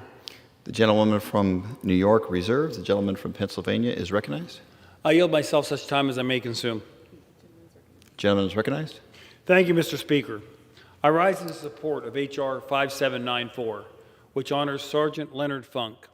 Sergeant Funk was a paratrooper who served in some of the most critical campaigns during World War II, including the invasion of Normandy and the Battle of the Bulge. He became one of World War II's most decorated paratroopers. Notably, he was awarded the Medal of Honor, the government's highest and most prestigious military decoration, as well as the Distinguished Service Cross. Sergeant Funk exemplified what it means to be an American patriot. I am proud to say that following his military service, Sergeant Funk returned to the great Commonwealth of Pennsylvania, where he continued his public service with the Veterans Affairs Department in the Pittsburgh area. I strongly encourage my colleagues to support this bill, and I yield back. Does the gentleman wish to reserve his time? No, I've closed. I yield back the balance of my time. The gentleman yields back the remainder of his time. The gentlewoman from New York is recognized. Okay, Mr. Speaker, I urge passage of H.R. 5794 and yield back the balance of my time. The gentlewoman yields back the remainder of her time. The question now is, will the House suspend the rules and pass the bill H.R. 5794? Those in favor say aye. Those opposed, no. In the opinion of the chair, 2/3 being in the affirmative, the rules are suspended, the bill is passed, and without objection, the motion to reconsider is laid on the table. For what purpose does a gentlewoman from New York seek recognition? I move that H.R. 1095. The clerk will report the bill. H.R. 1095. H.R. 1095. A bill to designate the facility of United States Postal Service located at 101 South Willowbrook Avenue in Compton, Anderson Jr. Post Office Building. Pursuant to the rule, the gentlewoman from New York, Ms. Maloney, and the gentleman from Pennsylvania, Mr. Keller. Gentlewoman from New York. I ask unanimous consent that all members have 5 legislative days in which to revise and extend their remarks and include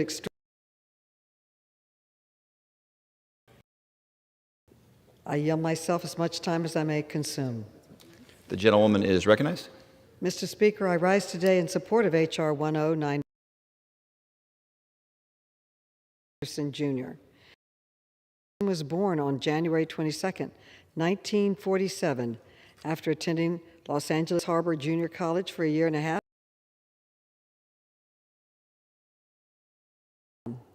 Upon graduation from recruit training, he was promoted to private first class and then transferred to Camp Pendleton, California, with the second.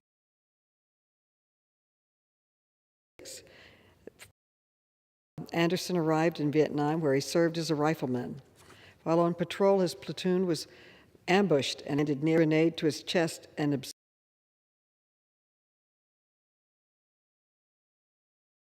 absorbed the majority of the blast with his body, saving the lives of the Marines around him. Due to his heroic, I encourage my colleagues to join me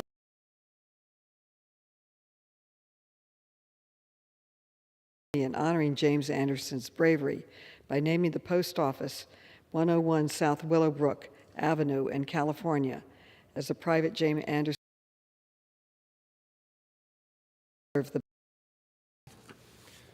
The gentlewoman from New York reserves. The gentleman from Pennsylvania is recognized. I yield myself such time as I may consume. The gentleman is recognized. Thank you, Mr. Speaker. I rise in support of H.R. 1095, which names a Compton, California post office for private first class James Anderson. PFC Anderson grew up in Compton, where he attended Centennial High School and later Los Angeles Harbor College. During college, he decided to enlist in the Marine Corps and serve the United States in the Vietnam War. While deployed, his platoon was ambushed and an enemy grenade landed near him and his fellow soldiers. Without hesitation, PFC Anderson threw himself on the grenade, sacrificing his own life to save those of his fellow Marines. For this action, he was awarded the Medal of Honor. I strongly encourage my colleagues to support this bill, which honors an American war hero. Thank you, and I yield back the balance of my time. The gentleman yields. The gentlewoman from New York is recognized. Mr. Speaker, I urge passage of H.R. 1095 and yield back the balance of my time. The gentlewoman yields back the remainder of her time. The question is, will the House suspend the rules and pass the bill H.R. 1095? Those in favor say aye. Aye. Those opposed, no. In the opinion of the chair, 2/3 being in the affirmative, the rules are suspended. The bill is passed. And without objection, the motion to reconsider is laid on the table. For what purpose does the gentlewoman from New York seek recognition? I move that the House suspend the rules and agree to the bill H.R. 5659. The clerk will report the title of the bill. H.R. 5659, a bill to designate the facility of the United States Postal Service located at 1961 North C Street in Oxnard, California, as the John R. Hatcher III Post Office Building. Pursuant to the rule, the gentlewoman from New York, Ms. Maloney, and the gentleman from Pennsylvania, Mr. Keller, will each control 20 minutes. The chair recognizes the gentlewoman from New York. I ask unanimous consent that all members may have 5 legislative days in which to revise and extend their remarks and include extraneous material on this measure. I yield myself such time as I may consume. Mr. Speaker, Without objection. I rise today in support of H.R. 5659, a bill to honor John Hatcher. John Hatcher III was born to a civil rights leader in Birmingham, Alabama, during the Jim Crow era. He followed in his father's footsteps, suspending his life and spent his life fighting for equality. Mr. Hatcher was a member of the NAACP for more than 60 years, 40 of which he served as the president of the Ventura County chapter. In addition, he spent 8 years as the NAACP Southern Area President, covering 6 states. He was also a veteran of the U.S. Air Force, serving for more than 22 years before working as a civil servant for the Department of the Navy. As a recipient of the African American Achievement Award at California State University, Channel Allens, Mr. Hatcher aided in the establishment of the Ventura County African American Chamber of Commerce, the Tri-County Century newspaper, and naming of the Thurgood Marshall School in the Oxnard School District. I encourage my colleagues to join me in honoring this civil rights leader by naming the post office at 1961 North C Street in Oxnard, California, as the John R. Hatcher III Post Office Building. I reserve the balance of my time. The gentleman from New York reserves. The gentleman from Pennsylvania is recognized. I yield myself such time as I may consume. The gentleman is recognized. Thank you, Mr. Speaker. I rise in support of H.R. 5659, which honors John R. Hatcher III. Mr. Hatcher was born in Birmingham, Alabama during the Jim Crow era. He spent his lifetime fighting for equality. He was a longtime member of the NAACP and spent nearly 40 years as president of the Ventura County chapter and an additional 6 years as the NAACP Southern Area president. Mr. Hatcher was also a United States Air Force veteran and served more than 22 years in the military before working as a civil servant for the Department of the Navy. He was honored with the African American Achievement Award at California State University, Channel Islands. He also aided in the establishment of the Ventura County African American Chamber of Commerce, Tri-County Century newspaper, and the naming of the Thurgood Marshall School in the Oxnard School District. I encourage my colleagues to support this bill, and I yield back the balance of my time. The gentleman from Pennsylvania yields. The gentlewoman from New York is recognized. Mr. Speaker, I urge passage of H.R. 5659 and yield back the balance of my time. The gentlewoman from New York yields back.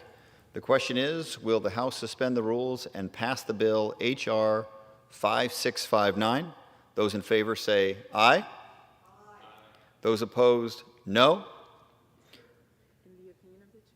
In the opinion of the chair, 2/3 being in the affirmative, the rules. For what purpose does the gentleman from Indiana seek recognition? Request the yeas and nays, please. Pursuant to Section 3S of House Resolution 8, the yeas and nays are ordered. Pursuant to Clause 8 of Rule 20, further proceedings on this question are postponed. For what purpose does the gentlewoman from New York seek recognition? I move that the House suspend the rules and agree to the bill H.R. 5271. The clerk will report the title of the bill. H.R. 5271, a bill to designate the facility of the United States Postal Service located at 2245 Rosa L. Parks Boulevard in Nashville, Tennessee as the Thelma Harper Post Office Building. Pursuant to the rule, the gentlewoman from New York, Ms. Maloney, and the gentleman from Pennsylvania, Mr. Keller, each will control 20 minutes. The chair recognizes the gentlewoman from New York. I ask unanimous consent that all members may have 5 legislative days in which to revise and extend their remarks and include extraneous material on this measure. Without objection.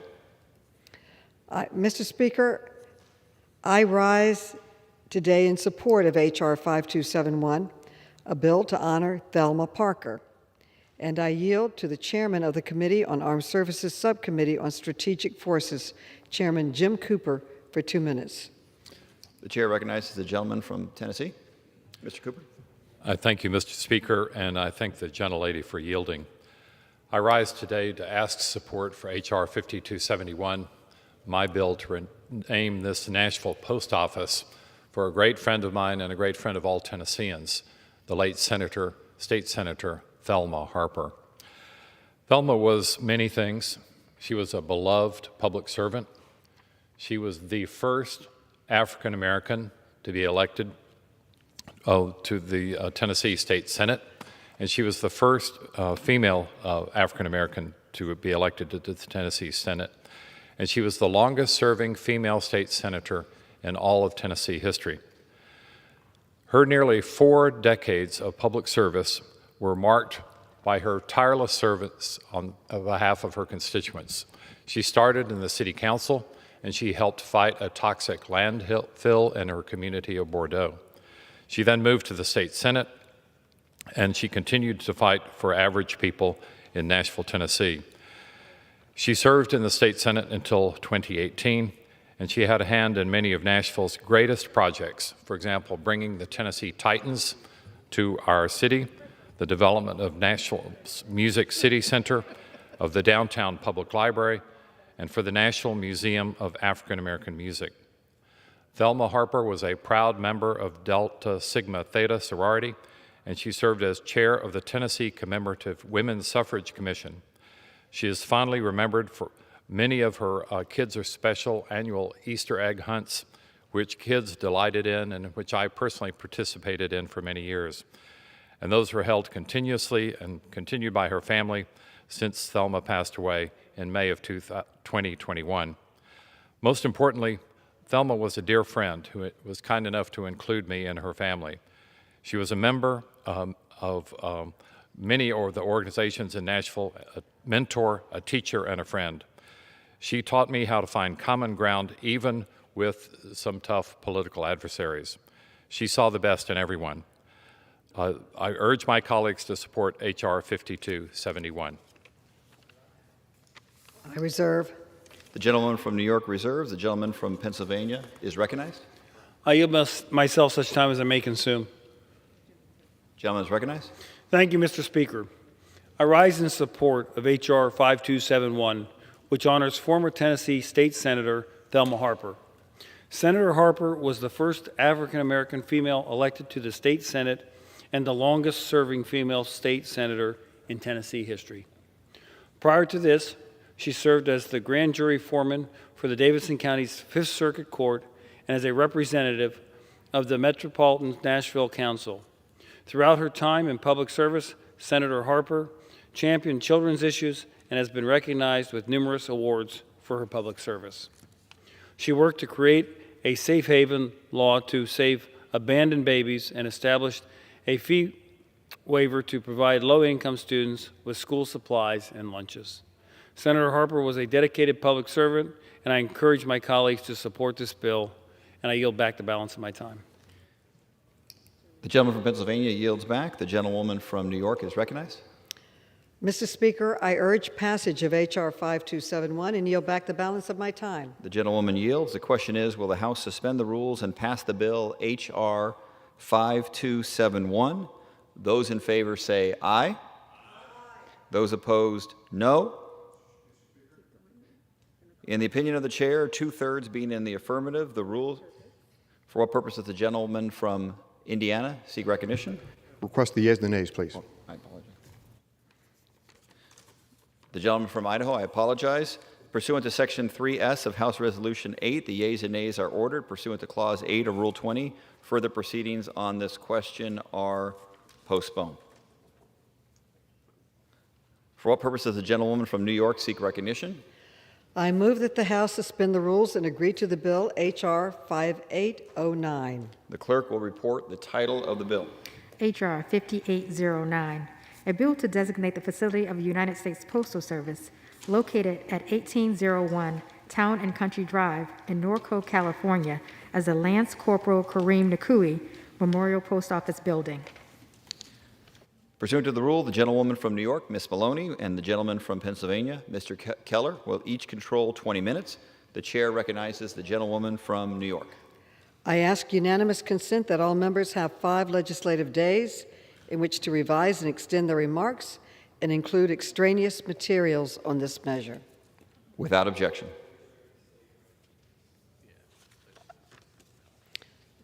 I yield myself as much time as I may consume. The gentlewoman is recognized.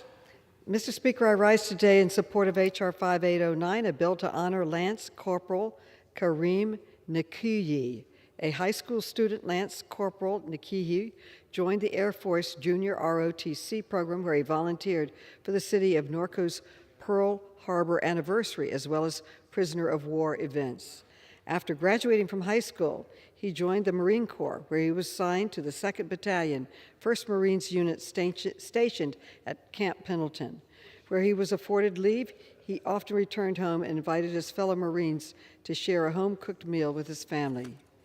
He was tragically killed in the attack on Afghanistan's Kabul airport last year. I encourage my colleagues to join me in honoring the sacrifice of Lance Corporal Nakui by naming the post office at 1801 Town and Country Drive in Norco, California as the Lance Corporal Kareem Nakui Memorial Post Office Building. I reserve the balance of my time. The gentlewoman from New York reserves. The gentleman from Pennsylvania is recognized. I yield myself such time as I may consume. Without objection. Thank you, Mr. Speaker. I rise in support of H.R. 5809, which honors Marine Lance Corporal Kareem Nakui. Lance Corporal Nakui was born in 2001, the same year that the war in Afghanistan began. Last year, he was killed by a suicide bombing at the Kabul airport during the U.S.'s withdrawal from Afghanistan. He had gone back inside the Kabul airport to guide children to safety when a suicide bomb went off. While only 20 years old, Lance Corporal Nakui served America with dignity and courage while fighting to protect those seeking refuge and freedom in our great nation. I strongly encourage my colleagues to support this bill honoring a true American hero. I reserve the balance of my time. The gentleman from Pennsylvania reserves. The gentlewoman from New York is recognized. I urge passage of this bill, and I reserve the balance of my time. The gentlewoman from New York reserves. The gentleman from Pennsylvania is recognized. Mr. Speaker, I yield as much time as the gentleman from California, Mr. Calvert, may consume. The gentleman is recognized. Mr. Speaker, I rise today in support of H.R. 5809, legislation I introduced to designate the U.S. Post Office located in Norco, California, as the Lance Corporal Kareem Nakui Memorial Post Office Building. As we approach the one-year anniversary of Lance Corporal Nakui's death, my congressional district continues to honor the life and memory of Kareem, who was a Norco resident and will be forever remembered as an American hero. As a student at Norco High School, Kareem was inspired to answer the call of service to his country. When he joined the Marine Corps, Kareem was following in the footsteps of patriots. Like his fellow Marines, he was not signing up for glory or reward, but out of a sense of duty. Kareem was willing to make sacrifices in his own life so that others could live freely.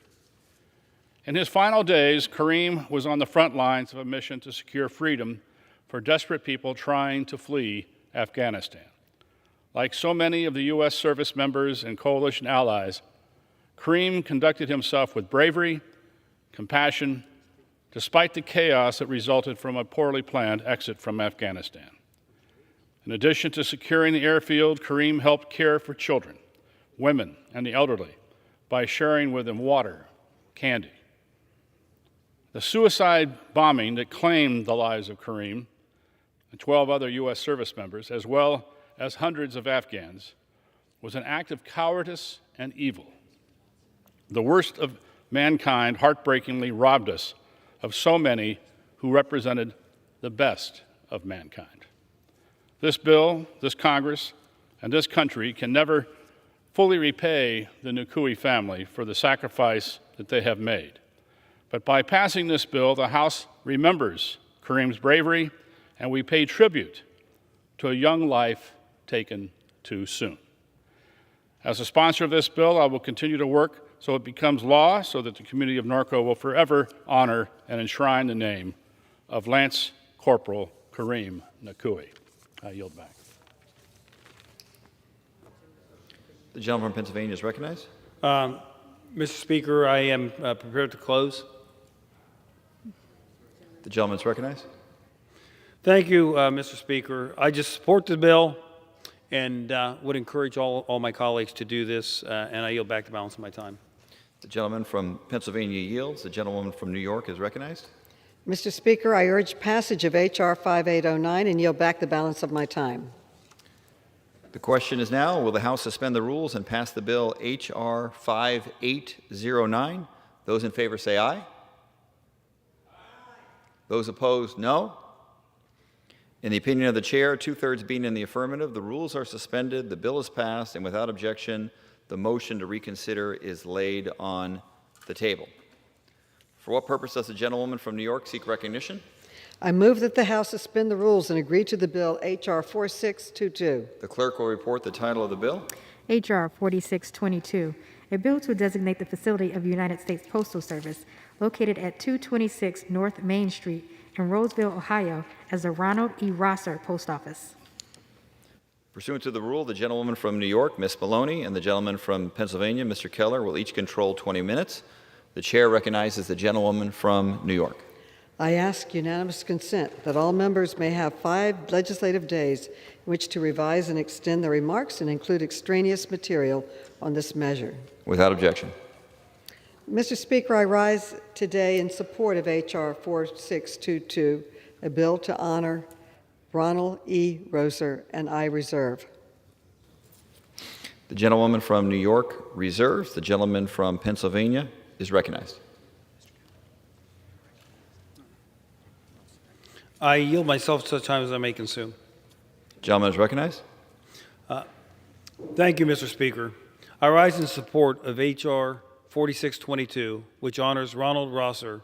Mr. Rosser served in the U.S. Army during the Korean War. He received the Medal of Honor for his heroic actions during the war. When acting as a forward observer in an artillery unit in a region known as the Iron Triangle, his unit came under heavy fire. Mr. Rosser led the charge forward up a hill when he suddenly realized he was alone. His colleagues had all been injured or shot, but Mr. Rosser kept assaulting enemy positions. When he ran out of ammunition, he exposed himself to the enemy fire to obtain more and resumed the fight. When he ran out of ammunition again, and despite being injured, Mr. Rosser made several trips across open terrain to help other wounded soldiers get to safety.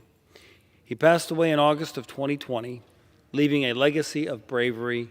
He was a true American war hero, and I strongly encourage my colleagues to support this bill. I reserve the balance of my time. The gentleman from Pennsylvania reserves. The gentlewoman from New York is recognized. I reserve. The gentlewoman reserves. The gentleman from Pennsylvania is recognized. Mr. Speaker, I yield as much time as the gentleman from Ohio, Mr. Baldwin, may consume. The gentleman is recognized. Thank you, Mr. Speaker.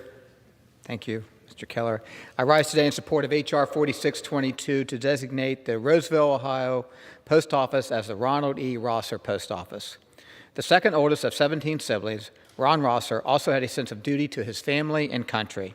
First enlisting in the United States Army in 1946, Mr. Rosser served as a paratrooper for 3 years before returning home to Ohio to work as a coal miner. In February of 1951, he learned that his brother Richard Rosser was killed while fighting in the Korean War and immediately reenlisted to avenge his death. In Korea, Rosser served as a forward observer attached to the infantry division known as the Iron Triangle. At 20 degrees below zero, they were sent on a mission to raid a Chinese communist-held mountaintop outpost and to dismantle their winter apparatus. Tragically, the operation went south as Mr. Rosser's group was met with fierce enemy fire. Heavily outnumbered, Rosser charged up the mountain with just a rifle and one grenade. He was able to suppress hundreds of enemy soldiers and return to the bottom of the hill to advise the captain to withdraw. Despite his wounds, he scaled the mountain directly into opposing fire several more times to rescue fellow soldiers. His actions that day were the embodiment of courage, valor, and patriotism. Upon his return home, Rosser was awarded the Medal of Honor in a White House ceremony at the Rose Garden by President Harry S. Truman. After his military service, Rosser worked as a letter carrier for the United States Postal Service, advocated for veterans, and was inducted into the Ohio Veterans Hall of Fame. Sadly, Mr. Rosser passed away at age 90 in August of 2020. Army Sergeant First Class Ronald E. Rosser was an American war hero and a Muskingum County icon who saved countless American lives during the Korean War and serves as an inspiration for us today and for many generations to come. It was an honor and a blessing for me to personally know Mr. Rosser. I want to thank Chairwoman Mahoney and Mr. Keller for their support in moving this bill forward, and I urge a yes vote on H.R. 4266. Thank you, Mr. Speaker. I yield back. The gentleman from Ohio yields back. The gentleman from Pennsylvania is recognized. Mr. Speaker, I have no further speakers, and I am prepared to close. The gentleman is recognized. Thank you, Mr. Speaker. I support this bill, and I yield back the balance of my time. The gentleman from Pennsylvania yields. The gentlewoman from New York is recognized. Mr. Speaker, I urge passage of H.R. 4622 and yield back the balance of my time. The gentlewoman yields. The question is, will the House suspend the rules and pass the bill H.R. 4622? Those in favor say aye. Aye. Those opposed, no. In the opinion of the chair, 2/3 being in the affirmative, the rules are suspended, the bill is passed, and without objection, the motion to reconsider is laid on the table. For what purpose does the gentlewoman from New York seek recognition? I move that the House suspend the rules and agree to the bill H.R. 2472. The clerk will report the title of the bill. H.R. 2472, a bill to designate the facility of the United States Postal Service located at 82422 Cadiz Jewett Road in Cadiz, Ohio, as the John Armour Bingham Post Office. Pursuant to the rule, the gentlewoman from New York, Ms. Maloney, and the gentleman from Pennsylvania, Mr. Keller, will each control 20 minutes. The chair recognizes the gentlewoman from New York. I ask unanimous consent that all members may have 5 legislative days in which to revise and extend their remarks and include extraneous material on this measure. Without objection. I rise, Mr. Speaker, in support of H.R. 2472, a bill to honor John Armour Bingham, and I reserve. The gentlewoman from New York reserves. The gentleman from Pennsylvania is recognized. Mr. Speaker, I yield myself such time as it may consume. The gentleman is recognized. Thank you, Mr. Speaker. I rise in support of H.R. 2472, honoring John Armour Bingham. John Bingham served in this chamber from the 34th through the 38th Congresses, representing the great state of Ohio. After losing election in 1862, President Lincoln appointed Bingham as Judge Advocate of the Union Army. He presided over many significant military trials and also served as a prosecutor for the military tribunal of the Lincoln assassination conspirators. He was then reelected to the House, serving in the 39th through the 42nd Congresses. He is most notable for having authored Section 1 of the 14th Amendment to our Constitution. Over his years of public service, John Bingham loyally served his country. I encourage my colleagues to support this bill honoring a former member of this chamber. I reserve the balance of my time. The gentleman reserves. The gentlewoman from New York is recognized. I reserve. The gentlewoman from New York reserves. The gentleman from Pennsylvania is recognized. Mr. Speaker, I yield as much time as the gentleman as he will consume. Mr. Johnson from Ohio. The gentleman is recognized. thank my colleague for yielding. And Mr. Speaker, I rise today in support of H.R. 2472 and to honor John Armour Bingham, a man who played an important role in advancing a more perfect union for all Americans. Bingham first came to Cadiz, Ohio in the early 1800s as a teenager. While studying law at Franklin College, he befriended former slave Titus Bassfield, the first African American to graduate college in Ohio. Bingham's commitment to advancing liberty and equality for all can notably be attributed to Section 1 of the 14th Amendment to the United States Constitution, which he drafted. This amendment is the foundation for many famous Supreme Court decisions that have advanced liberty. Additionally, he represented the great state of Ohio in Congress, served as a House manager for the impeachment of President Andrew Jackson, and was appointed by Abraham Lincoln as judge advocate of the Union Army. While John Armour Bingham's legacy remains enshrined in the pages of the Constitution, I hope this body will see fit to honor John Bingham by renaming the Cadiz, Ohio Post Office after him. I urge a yes vote, and I yield back. The gentleman yields back. The gentleman from Pennsylvania is recognized. Mr. Speaker, I have no further speakers, and I am prepared to close. The gentleman is recognized. Mr. Speaker, thank you. I support this bill and yield back the balance of my time. The gentleman yields. The gentlewoman from New York is recognized. Mr. Speaker, I urge passage of H.R. 2472 and yield back the balance of my time. The gentlewoman yields back. The question is, will the House suspend the rules and pass the bill H.R. 2472? Those in favor say aye. Those opposed, no. In the opinion of the chair, two-thirds being in the affirmative, the rules are suspended, the bill is passed, and without objection, the motion to reconsider is laid on the table. For the purpose of the gentleman from New York seek recognition. I move that the House suspend the rules and agree to Bill H.R. 228. The clerk will report the title of the bill. H.R. 228, a bill to designate the facility of the United States Postal Service located at 2141 Ferry Street in Anderson, California, as the Norma Comnick Post Office Building. Pursuant to the rule, the gentlewoman from New York, Ms. Maloney, and the gentleman from Pennsylvania, Mr. Keller, will each control 20 minutes. The chair recognizes the gentlewoman from New York. I ask unanimous consent that all members have 5 legislative days in which to revise and extend their remarks and include extraneous materials on this measure. Without objection. Mr. Speaker, I rise in support of H.R. 228, a bill to honor Norma Cornick, and I reserve. The gentleman reserves. The gentleman from Pennsylvania is recognized. I yield myself such time as I may consume. The gentleman is recognized. Thank you, Mr. Speaker. I rise in support of H.R. 228, which names a post office in Anderson, California for Norma Comnick. Ms. Comnick owned and operated an insurance agency from which she retired in 2004. She also served the Anderson community for more than 20 years, including 5 terms as mayor. She was a dedicated citizen and local public servant to her community. I encourage my colleagues to support this bill. I reserve the balance of my time. The gentleman reserves. The gentleman from New York is recognized. I reserve. The gentleman reserves. Mr. Speaker, I have no further speakers, and I'm prepared to close. The gentleman is recognized. Thank you, Mr. Speaker. I support this bill and yield back the balance of my time. The gentleman yields back. The gentleman from New York. Mr. Speaker, I urge passage of H.R. 228 and yield back the balance of my time. The gentleman yields back. The gentlewoman yields back. The question is, will the House suspend the rules and pass the bill H.R. 228? Those in favor say aye. Aye. Those opposed, no. In the opinion of the chair, two-thirds being in the affirmative, the rules are suspended, the bill is passed, and without objection, the motion to reconsider is laid upon the table.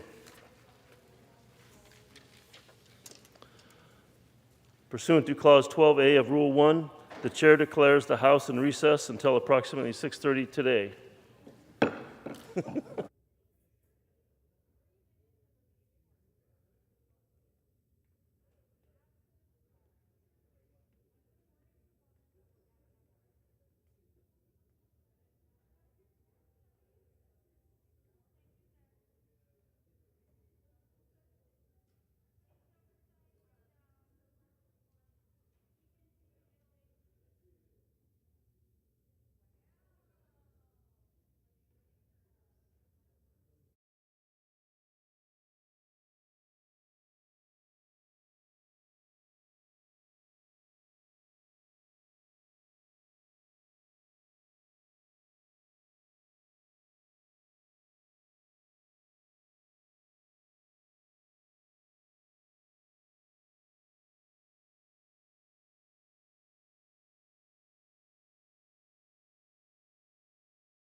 That's first and this is second. Proceedings will resume on questions previously postponed. Votes will be taken in the following order: H.Res. 1168, H.R. 521, and H.R. 5271. The first electronic vote will be conducted as a 15-minute vote pursuant to Clause 9 of Rule 20. Remaining electronic votes will be conducted as 5-minute votes. Pursuant to Clause 8 of Rule 20, the unfinished business is the vote on the motion of the gentlelady from the Virgin Islands, Ms. Plaskett, to suspend the rules and agree to the House Resolution 1168 as amended, on which the yeas and nays are ordered. The clerk will report the title. House Resolution 1168, resolution reaffirming the economic partnership between the United States and the Caribbean nations and recognizing the need to strengthen trade and investment between the United States and the Caribbean nations, our third border. Question is, will the House suspend the rules and agree to the resolution as amended? The members will record their votes by electronic device, and this will be a 15-minute vote.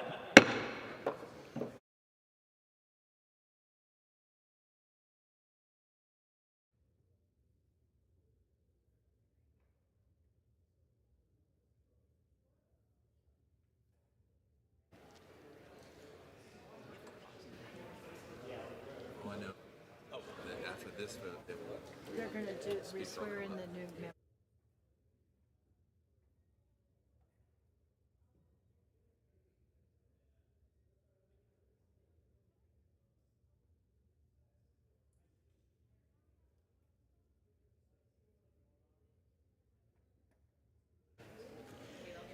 For what purpose does the gentleman from Pennsylvania rise? Madam Speaker, as the member designated by Mr. Thompson and Mr. Kelly, both of Pennsylvania, pursuant to House Resolution 8, I inform the House that Mr. Kelly and Mr. Thompson will be voting yes on House Res 1168.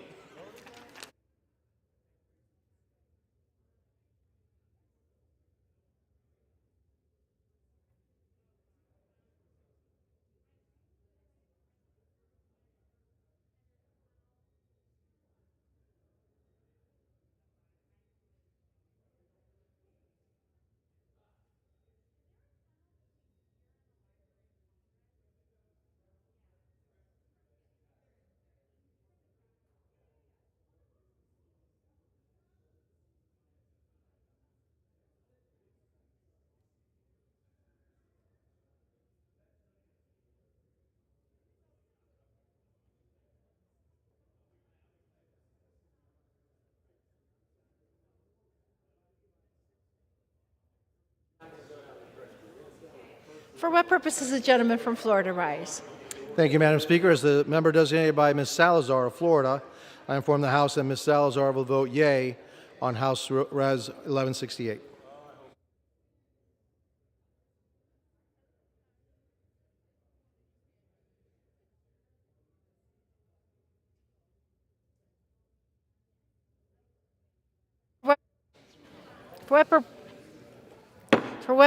For what purpose does the gentleman from Tennessee rise? Madam Speaker, as the member designated by Mr. Long of Missouri, I inform the House that Mr. Long will vote yea on H.Res. 1168. Thank you.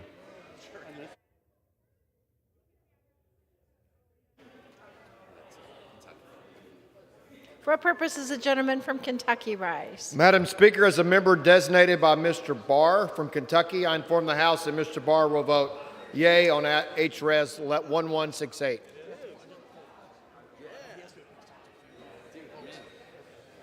For what purpose does the gentleman from North Dakota rise? Madam Speaker, as the member designated by Mr. Timmons from South Carolina and Mr. Johnson from South Dakota, I inform the House that Mr. Johnson will vote yes on H.Res. 1168 and Mr. Timmons will vote yes on H.Res. 1168.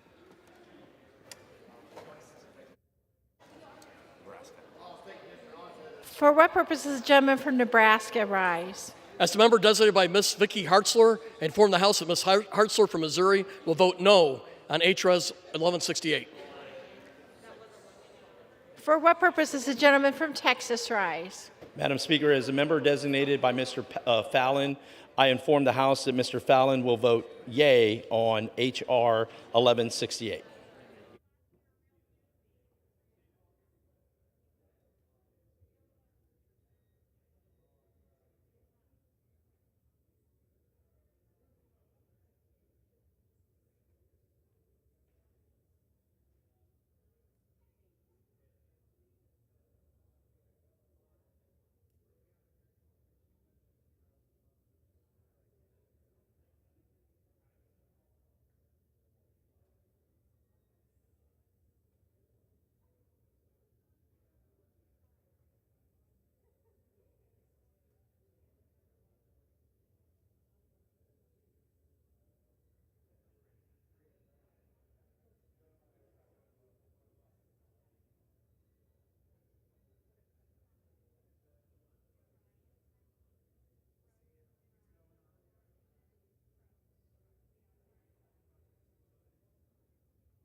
For what purpose? For what purposes, gentleman from Pennsylvania rise? Madam Speaker, as a member designated by Mr. Brown, I inform the House that this member will vote yes on H Resolution 1168. Thank you, Madam.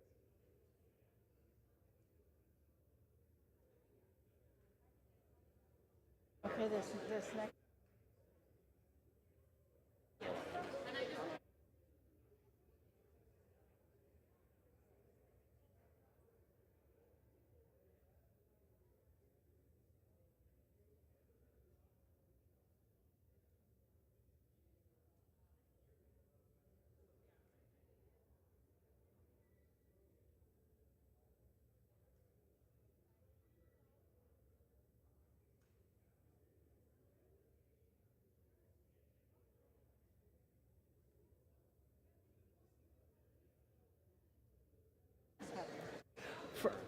For what purposes, gentleman from California rise?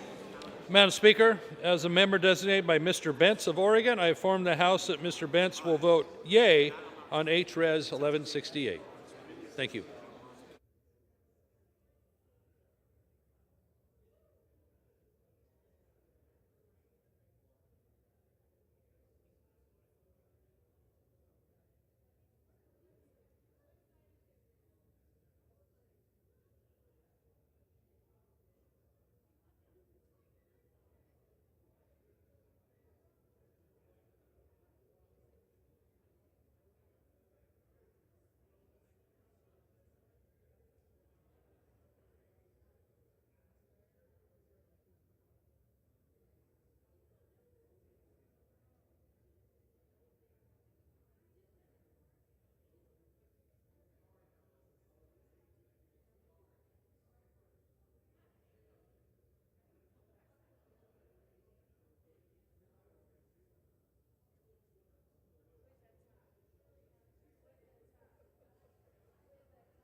For what purposes the gentleman from New York rise? As the member designated by Chairwoman Eddie Bernice Johnson, I inform the House that Chairwoman Johnson will vote yea on H.Res. 1168.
For what purposes the gentlelady from New Hampshire rise? Madam Speaker, as the member designated by Ms. Pingree, Mr. Pappas, Ms. Mang, and Ms. Teresa Legere Fernandez, I inform the House that these members will vote yes on H.Res. 1168. For what purpose does the gentleman from Pennsylvania rise? Madam Speaker, as a member designated by Mr. Smucker, I inform the House that Mr. Smucker will vote yea on HRES 1168. Thank you. For what purpose does the gentleman from California rise? Madam Speaker, as member designated by the following members: Barragan, Roybo Allard, Cardenas, Spear, Cahaile, and Peters, I inform the House that these members will vote yes on HRES 1168. For what purpose does the gentleman from Florida rise? Madam Speaker, as a member designated by Mr. Cawthorn of North Carolina, I inform the House that Mr. Cawthorn will vote no on HRES 1168.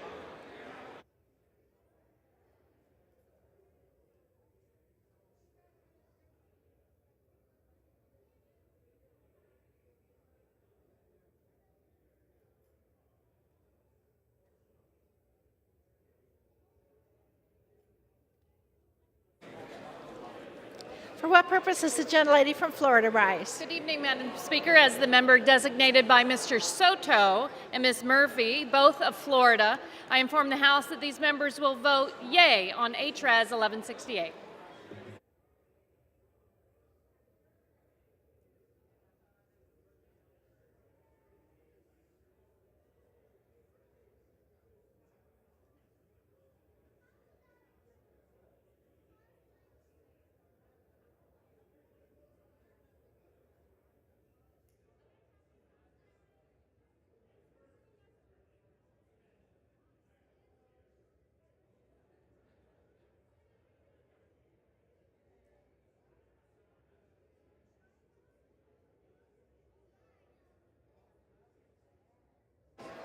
For what purpose does the gentleman from Florida rise?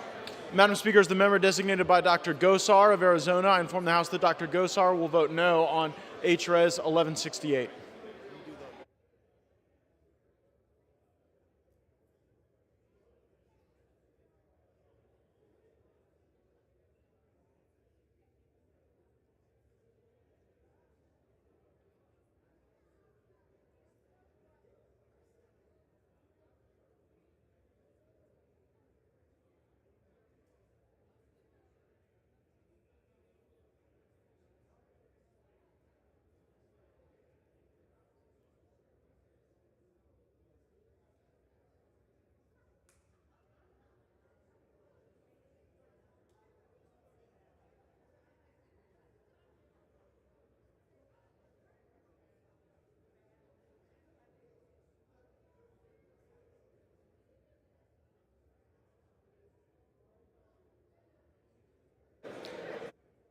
For what purpose does the gentleman from California rise? Madam Speaker, as a member designated by Mr. Kerry of Ohio pursuant to House Resolution 8, I inform the House that Mr. Kerry will vote yes on House Resolution 1168.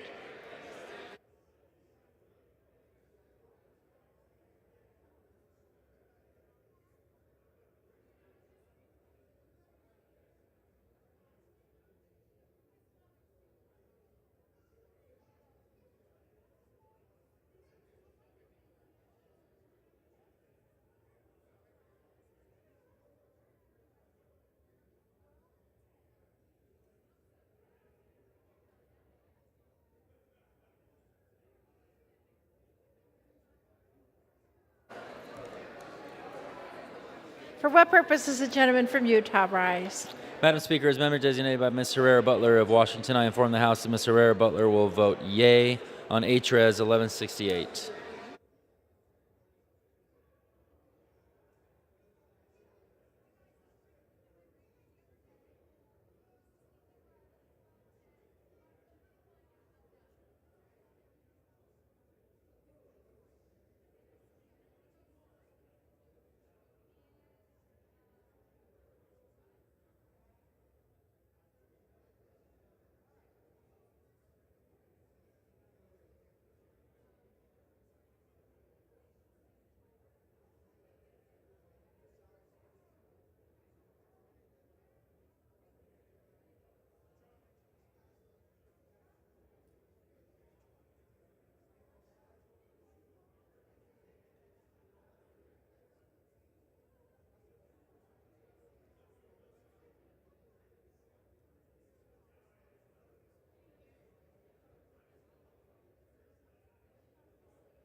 For what purpose is the gentleman from Colorado? Madam Speaker, as the member designated by Mr. Wilson of South Carolina, I inform the House that Mr. Wilson will vote nay on H.Res. 1168.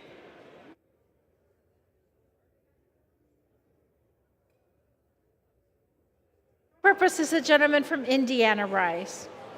Madam Speaker, as the member designated by Ms. Walorski from the great state of Indiana, I inform the House that Ms. Walorski will vote yea on House Resolution 1168.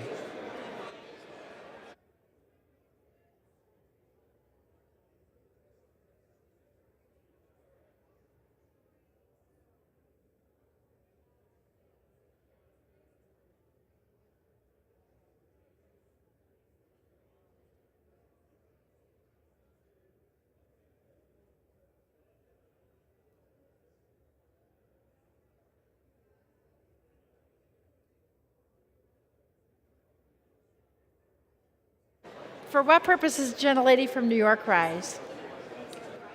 As the member designated by Yvette Clark, I inform the House that she will vote on H.Res. 1168 yes.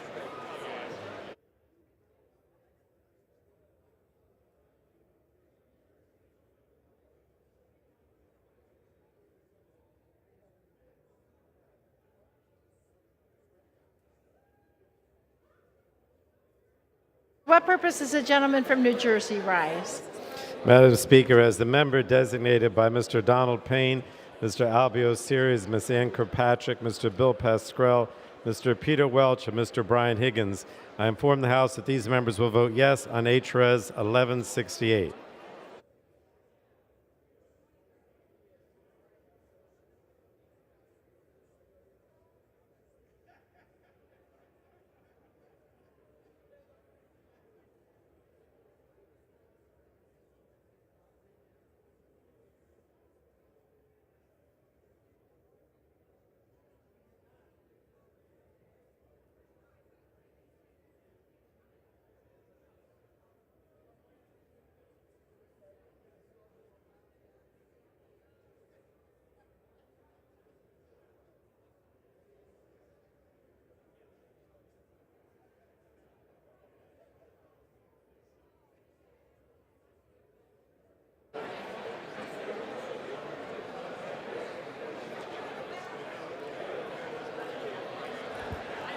For what purpose is the gentlelady from Florida rise? Madam Speaker, as the member designated by Mr. Christ of Florida, I inform the House that Mr. Christ will vote yea on H.Res. 1168.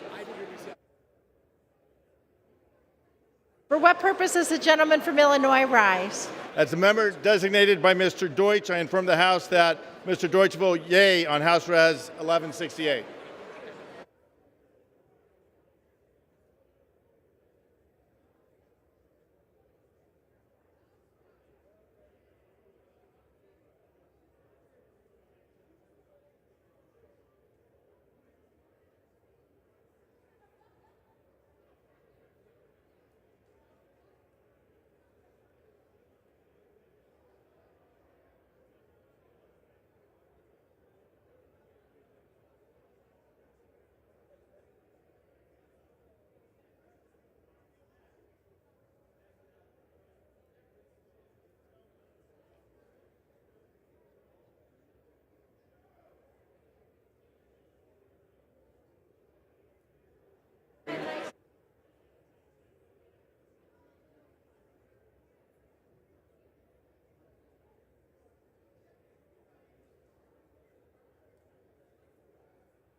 For what purpose is the gentleman from Michigan rise? Madam Speaker, as the member designated by Mr. Katko of New York, I inform the House that Mr. Katko vote yea on H.Res. 1168. For what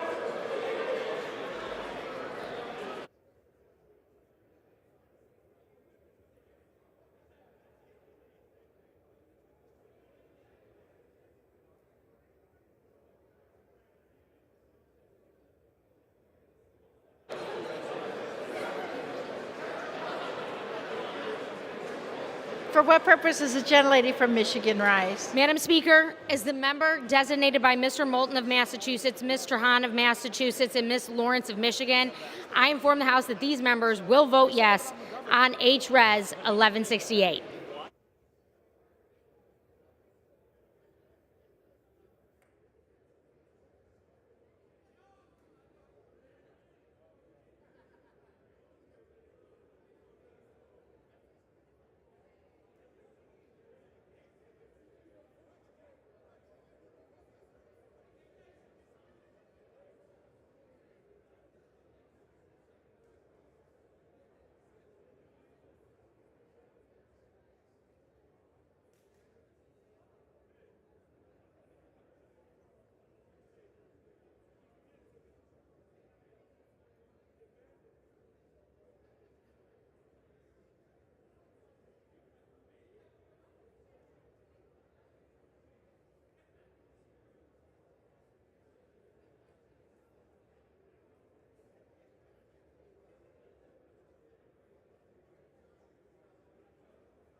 For what purpose does the gentleman from Colorado rise? Madam Speaker, as the member designated by Ms. Porter, Mr. Gottheimer, and Mr. Castro, I inform the House that these three members will vote aye on H-Res 1168. For what purpose does the gentleman from Pennsylvania rise? Thank you, Madam Speaker. As a member designated by Mr. Hal Rogers of Kentucky, I inform the House that Mr. Rogers will vote yay on H-Res 1168. Additionally, Madam Speaker, as the member designated by Mr. Dan Muser of Pennsylvania, I inform the House that Mr. Muser will vote aye on H-Res 1168. For what purpose does the gentleman from Virginia rise? Madam Speaker, as the member designated by Mr. Blumenauer of Oregon, Mr. Panetta, Ms. Eshoo, Ms. Newman, Ms. Moore, Mr. Cohen, Mr. Ryan, Mr. Doggett, and Mr. Liu, I inform the House that these 9 members will vote yes on H-Res 1168. For what purpose does the gentleman from Texas rise? Madam Speaker, as the member designated by Mr. Taylor of Texas, I inform the House that Mr. Taylor will vote yea on H.R. 1168.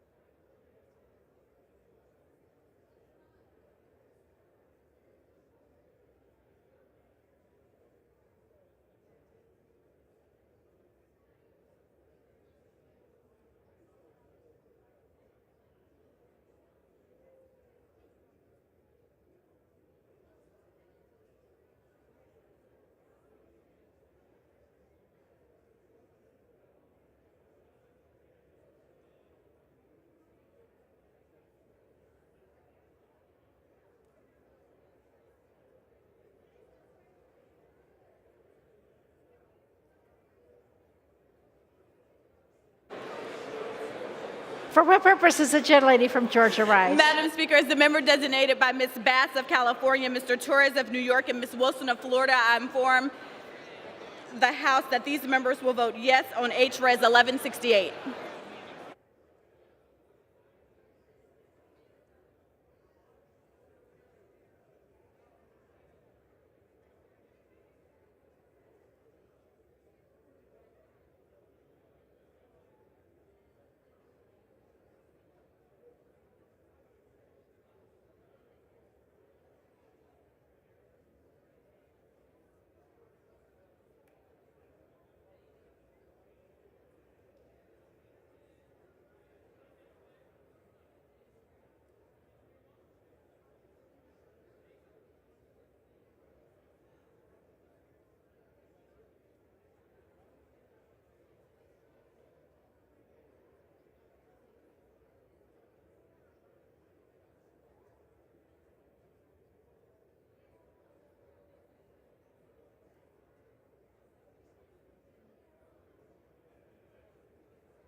Madam Speaker, delegated by Mr. Jacobs of New York, I inform the House that Mr. Jacobs will vote yea on H.Res. 1168.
On this vote, the yeas are 351, the nays are 64. Two-thirds being in the affirmative, the rules are suspended. The resolution is agreed to, and without objection, the motion to reconsider is laid on the table.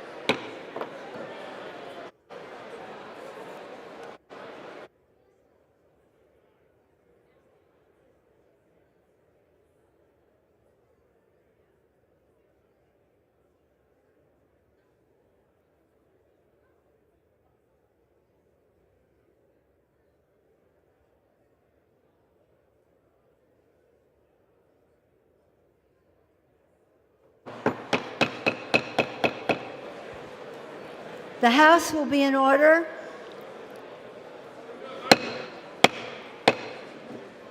The House will be in order. Where's the person who's going to? The chair lays before the House a communication. The Honorable the Speaker, House of Representatives, Madam, I have the honor to transmit herewith a scanned copy of a letter received from Mr. Robert B. Evnen, Secretary of State, Elections Division, Nebraska Secretary of State, indicating that, according to the unofficial results for the special election held June 28, 2022, the Honorable Mike Flood was elected for Representative to Congress for the 1st Congressional District, State of Nebraska. Signed sincerely, Cheryl L. Johnson, Clerk. For what purpose does the gentleman from Nebraska seek recognition? Madam Speaker, I ask unanimous consent that the gentleman from Nebraska, the Honorable Mike Flood, be permitted to take the oath of office today. His certificate of election has not arrived, but there is no contest and no question has been raised with regard to his election.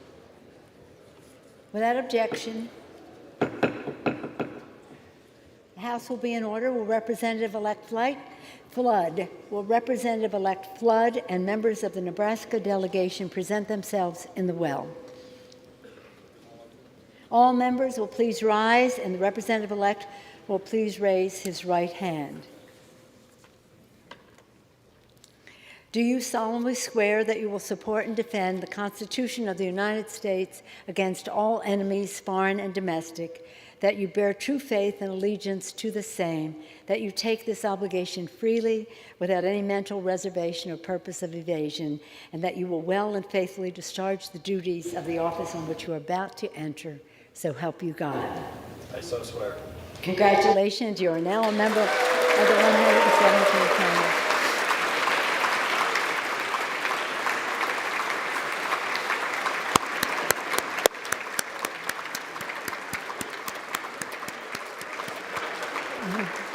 Without objection, the gentleman from Nebraska, Mr. Smith, is recognized for 1 minute. Thank you, Madam Speaker. As a member of the Nebraska delegation, it is my distinct privilege to introduce members of this body to our new colleague, Representative Mike Flood. Mike has a long record of service in the unicameral as the youngest Speaker of the legislature in our state's history. However, what defines Mike's life is not his successful business in radio or the positive mark he made on Nebraska in the state legislature. It's his commitment to his family. He always has put his wife Mandy and his boys Brendan and Blake first. They are at the center of everything he does. Madam Speaker, I am honored to be the first member of the House of Representatives to yield to our new colleague, Representative Mike Flood.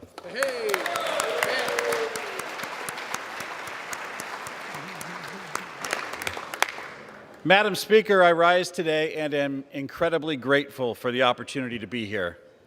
I'd like to recognize my wife, Mandy,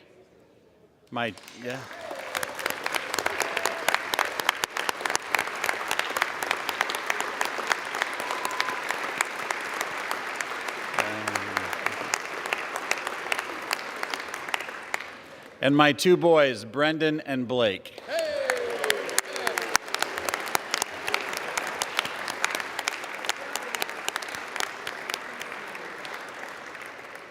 Both future Cornhusker linebackers.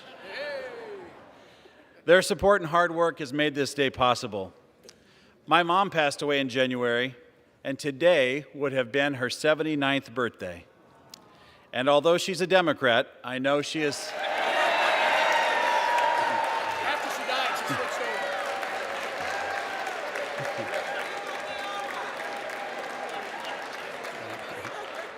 I know she is smiling from heaven as I took my oath tonight. When the people of Nebraska's 1st Congressional District woke up this morning, they simply wanted to know that their elected officials and leaders were working to solve problems, create opportunities for their children, and make sure our homeland is safe.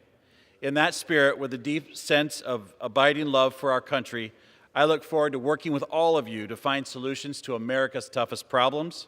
I pledge to be honest, work for the betterment of our country, and conduct myself in such a way that I honor this institution, the People's House. I yield back. That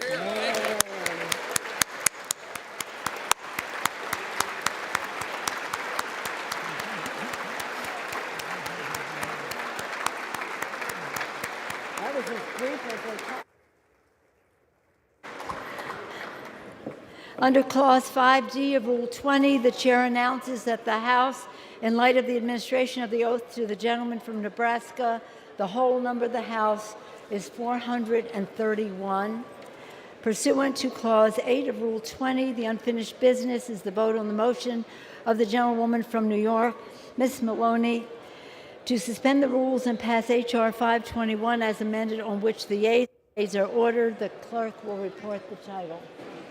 H.R. 521, a bill to permit disabled law enforcement officers, customs and border protection officers, firefighters, air traffic controllers, nuclear materials couriers, members of the Capitol Police, members of the Supreme Court Police, employees of the Central Intelligence Agency performing intelligence activities abroad or having specialized security requirements, and diplomatic security special agents of the Department of State to receive retirement benefits in the same manner as if they had not been disabled. The question is, will the House suspend the rules and pass the bill as amended? Members will record their votes by electronic device, and this will be a 5-minute vote. For what purpose does the gentleman from New Jersey rise? Madam Speaker, as the member designated by Mr. Donald Payne, Mr. Albio Series, Ms. Ann Kirkpatrick, Mr. Bill Pascrell, Mr. Peter Welch, and Mr. Brian Higgins, I inform the House that these members will vote yes on H.R. 521. Purpose, gentleman from Colorado. Member designated by Mr. Wilson of South Carolina, I inform the House that Mr. Wilson will vote aye on H.R. 521. For what purpose does the gentlelady from New Hampshire rise? Madam Speaker, as a member designated by Ms. Pingree, Mr. Pappas, Ms. Mang, and Ms. Legere Fernandez, I inform the House that these members will vote yes on H.R. 521. What purpose does the gentleman from Kentucky rise? Speaker, as a member designated by Mr. Barr from Kentucky, I inform the House that Mr. Barr will vote yea on H.R. 521. For what purpose does the gentlelady from Florida rise? As a member designated by Rep. Soto and Rep. Murphy, I inform the House that these members will vote yea on H.R. 521. What purpose does the gentleman from New York rise? Madam Speaker, as a member designated by Mr. Jacobs of New York, I inform the House that Mr. Jacobs will vote yea on H.R. 521. For what purpose does the gentleman from California rise? Madam Speaker, as member designated by the following members: Barragan, Roybal Allard, Cardenas, Spear, Cahaley, and Peters, I inform the House that these members will vote yes on H.R. 521. For what purpose does the gentleman from Michigan rise? Madam Speaker, as the member designated by Mr. Katko of New York, I inform the House that Mr. Katko will vote yea in H.R. 521. For what purpose does the gentleman from Pennsylvania rise? Madam Speaker, as a member designated by Mr. Brown, I inform the House that Mr. Brown will vote yes on the motion to suspend. Thank you, Madam Speaker. For what purpose does the gentleman from Pennsylvania rise? As the member designated by Mr. Thompson and Mr. Kelly, both of Pennsylvania, I inform the House that Mr. Thompson and Mr. Kelly will vote yes on H.R. 521. The gentleman from Colorado rise. Madam Speaker, as the member designated by Ms. Porter and Ms. Castro, I inform the House that these two members will vote yea on H.R. 521. For what purpose does the gentleman from Indiana rise? Madam Speaker, as the member designated by Mrs. Walorski from Indiana, I inform the House that Mrs. Walorski will vote yea on House Resolution 521. For what purpose does the gentlelady from Michigan rise? Madam Speaker, as the member designated by Mr. Moulton of Massachusetts, Mr. Hahn of Massachusetts, and Ms. Lawrence of Michigan, I inform the House that these members will vote yes on H.R. 521. For what purpose does the gentleman from Pennsylvania rise? Madam Speaker, as a member designated by Mr. Smucker of Pennsylvania, I inform the House that Mr. Smucker will vote yea on H.R. 521. Thank you. For what purpose does the gentleman from Virginia rise? Madam Speaker, as a member designated by Mr. Panetta, Ms. Eshoo, Ms. Newman, Ms. Moore, Mr. Cohen, Mr. Ryan, Mr. Doggett, and Mr. Liu, I inform the House that these 8 members will vote yes on H.R. 521. For what purpose does the gentleman from Tennessee rise? Madam Speaker, as a member designated by Mr. Long of Missouri, I inform the House that Mr. Long will vote yea on H.R. 521. Thank you. Does the gentleman from New York rise? As the member designated by Chairwoman Eddie Bernice Johnson, I inform the House these members will vote yea. She will vote yea on H.R. 521. Does the gentleman from Florida rise? Thank you, Madam Speaker. As the member designated by Ms. Salazar of Florida, I inform the House that Ms. Salazar will vote yea on H.R. 521. For what purpose does the gentleman from Illinois rise? As the member designated by Mr. Deutsch of Florida, I inform the House that Mr. Deutsch will vote yea on H.R. 521. For what purpose does the gentleman from Florida rise? Madam Speaker, as the member designated by Dr. Gosar of Arizona, I inform the House that Dr. Gosar will vote yes on the measure. For what purpose does the gentleman from Pennsylvania rise? Thank you, Madam Speaker. As a member designated by Mr. Dan Muser of Pennsylvania, I inform the House that Mr. Muser will vote yea on H.R. 5221. Additionally, as a member designated by Mr. Hal Rogers of Kentucky, I inform the House that Mr. Rogers will also vote yea on H.R. 521. For what purpose does the gentlelady from Georgia rise? Madam Speaker, as the member designated by Ms. Bass of California, Mr. Torres of New York, and Ms. Wilson of Florida, I inform the House that these members will vote yes on H.R. 521. For what purpose does the gentleman from Florida rise? Madam Speaker, as the member designated by Mr. Cawthorn of North Carolina, Mr. Cawthorn would like to inform the House that he will vote yes on H.R. 521.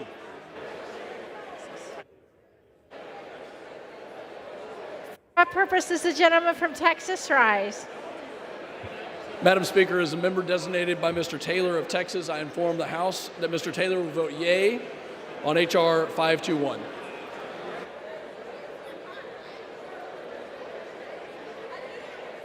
For what purpose does the gentleman from Texas rise? Madam Speaker, as a member designated by Mr. Fallon of Texas, I inform the House that Mr. Fallon will vote yea on H.R. 521. For what purpose does the gentleman from North Dakota rise?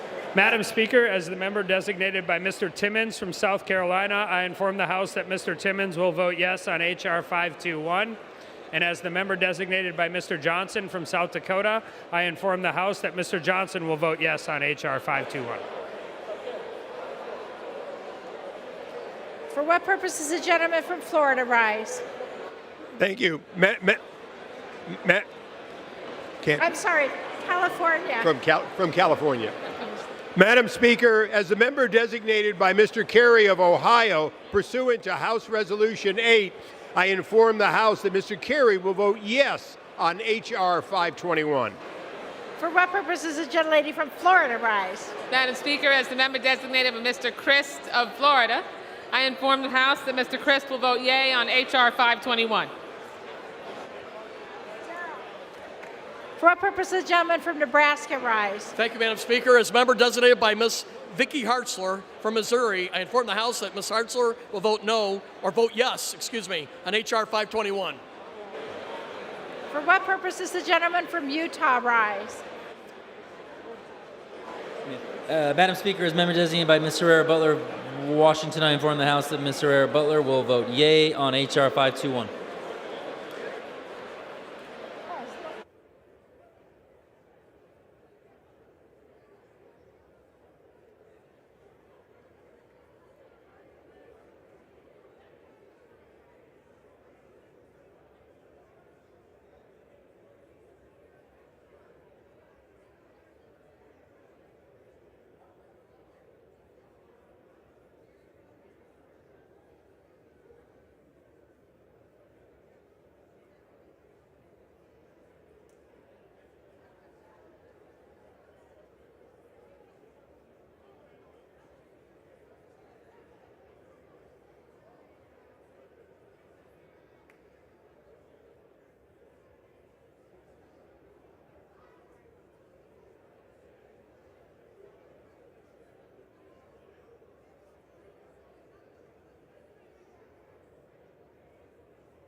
In this vote, the yeas are 417, the nays are 0. Two-thirds being in the affirmative, the rules are suspended. The bills pass without objection. The motion to reconsider is laid on the table. Pursuant to Clause 8 of Rule 20, the unfinished business is the vote on the motion of the gentlewoman from New York, Ms. Maloney, to suspend the rules and pass H.R. 5271, on which the yeas and nays are ordered. The clerk will report the title. H.R. 5271, a bill to designate the facility of the United States Postal Service located at 2245 Rosa L. Parks Boulevard in Nashville, Tennessee, as the Thelma Harper Post Office Building. Question is, will the House suspend the rules and pass the bill as amended? Members will record their votes by electronic device, and this will be a 5-minute vote. For what purpose does the gentleman from Colorado rise? Madam Speaker, as the member designated by Mr. Wilson of South Carolina, I inform the House that Mr. Wilson will vote aye on H.R. 5271. For what purpose does the gentleman from New Jersey rise? Are you ahead of me? No, go ahead. Madam Speaker, as the member designated by Mr. Donald Payne, Mr. Albio Ceres, Ms. Ann Kirkpatrick, Mr. Bill Pascrell, Mr. Peter Welch, and Mr. Brian Higgins, I inform the House that these members will vote yes on H.R. 5271. For what purpose does the gentleman from New York rise? Madam Speaker, as a member designated by Mr. Jacobs of New York, I inform the House that Mr. Jacobs will vote yea on H.R. 5271. For what purpose does the gentlelady from Florida rise? As the member designated by Mr. Soto and Ms. Murphy of Florida, I inform the House that these members will vote yea on H.R. 5271.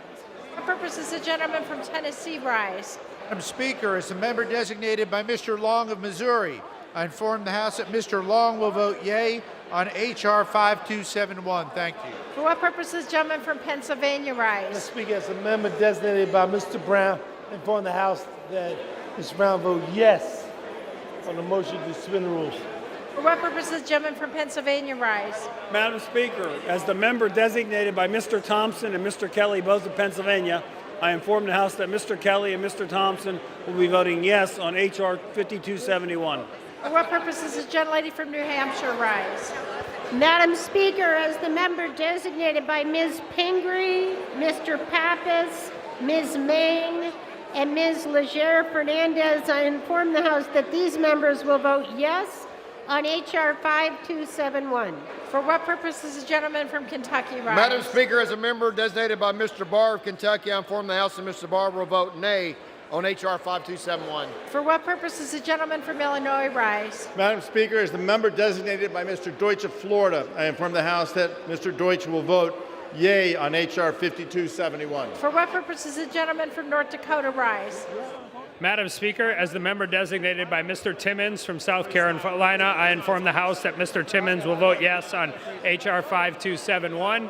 And as the member designated by Mr. Johnson from South Dakota, I inform the House that Mr. Johnson will vote no on H.R. 5271. For what purpose does the gentlelady from Georgia rise? Madam Speaker, as the member designated by Mr. Torres of New York, Ms. Bass of California, and Ms. Wilson of Florida, I inform the House that these members will vote yes on H.R. 5271. For what purpose does the gentleman from Florida rise? Madam Speaker, as the member designated by Mr. Cawthorn of North Carolina, I inform the House that Mr. Cawthorn will vote no on H.R. 5271. For what purpose does the gentlelady from New York rise?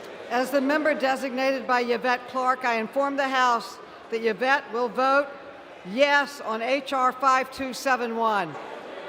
For what purpose does the gentleman from California rise? Madam Speaker, as member designated by Mr. Carey of Ohio, pursuant to House Resolution 8, I inform the House that Mr. Carey will vote yes on H.R. 5271. For what purpose does the gentleman from California rise? Madam Speaker, as member designated by the following members: Barragan, Roybal, Allard, Cardenas, Spear, Cahaley, and Peters, I inform the House that these members will vote yes on H.R. 5271. Purpose does the gentleman from Texas rise? Madam Speaker, as a member designated by Mr. Fallon of Texas, I inform the House that Mr. Fallon will vote yea on H.R. 5271. For what purpose does the gentlelady from Michigan rise? Madam Speaker, as the member designated by Ms. Lawrence of Michigan, Mr. Moulton of Massachusetts, and Mr. Hahn of Massachusetts, I inform the House that these members will vote yes on H.R. 5271. For what purpose does the gentleman from Pennsylvania rise? Madam Speaker, as a member designated by Mr. Smucker of Pennsylvania, I inform the House that Mr. Smucker will vote yea on H.R. 5271. Thank you. For what purpose does the gentleman from Virginia rise? Speaker is the member designated by Mr. Panetta, Ms. Eshoo, Ms. Newman, Mr. Cohen, Mr. Ryan, Mr. Doggett, Ms. Moore, and Mr. Liu. I inform the House that these 8 members will vote yes on H.R. 5271. For what purpose does the gentleman from Indiana rise? Madam Speaker, as the member designated by Mrs. Walorski from Indiana, I inform the House that Mrs. Walorski will vote yea on H.R. 5271. For what purpose does the gentleman from Florida rise? Gentleman from Florida. Thank you, Madam Speaker. As a member designated by Ms. Salazar of Florida, I inform the House that Ms. Salazar will vote yea on H.R. 5271. For what purpose does the gentleman from Michigan rise? Madam Speaker, as the member designated by Mr. Katko of New York, I inform the House that Mr. Katko will vote yea in H.R. 5271. For what purpose does the gentleman from New York rise? As a member designated by Chairwoman Eddie Bernice Johnson, I inform the House that she will vote yea on H.R. 5271. For what purpose does the gentleman from Utah rise? Madam Speaker, as member designated by Ms. Herrera Butler of Washington, I inform the House that Ms. Herrera Butler will vote yea on H.R. 5217. For what purpose does the gentleman from Nebraska rise? Thank you, Madam Speaker. As member designated by Ms. Vicki Hartzler from Missouri, I inform the House that Ms. Hartzler will vote yes on H.R. 5271. For what purpose does the gentleman from Pennsylvania rise? Thank you, Madam Speaker. As a member designated by Mr. Hal Rogers of Kentucky, I inform the House that Mr. Rogers will vote yea on H.R. 5271. Additionally, as a member designated by Mr. Muser of Pennsylvania, I inform the House that Mr. Muser will also vote yea on H.R. 5271. For what purpose does the gentleman from Florida rise? Madam Speaker, as the member designated by Dr. Gosar of Arizona, I inform the House that Dr. Gosar will vote yea on H.R. 5271. For what purpose does the gentleman from Texas rise? Madam Speaker, as a member designated by Mr. Taylor of Texas, I inform the House that Mr. Taylor will vote yea on H.R. 5271.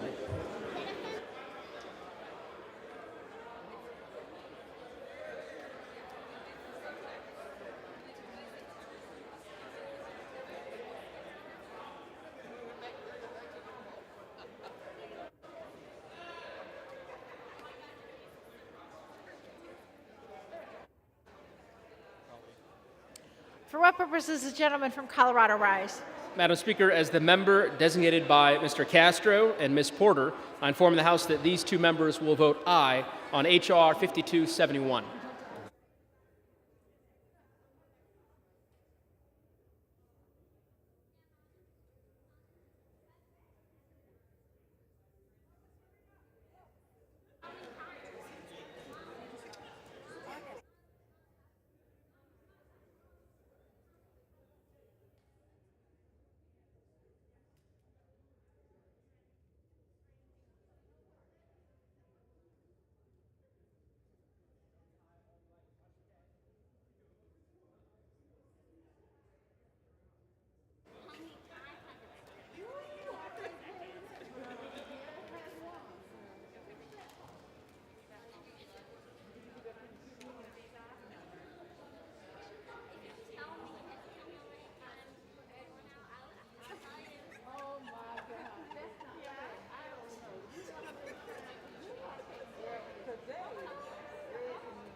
Have all members voted? No on aye for Mr. Ferguson.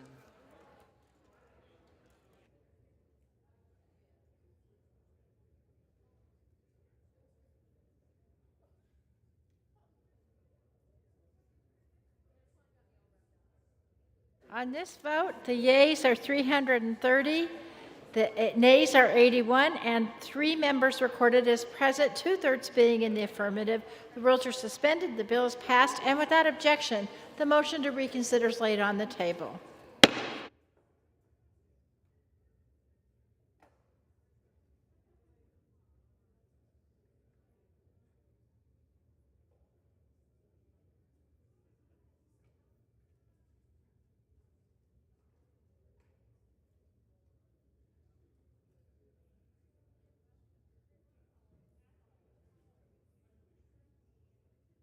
For what purpose does the gentleman from Florida seek recognition? Madam Speaker, I hereby remove myself as a co-sponsor from H.R. 8167. His request is accepted.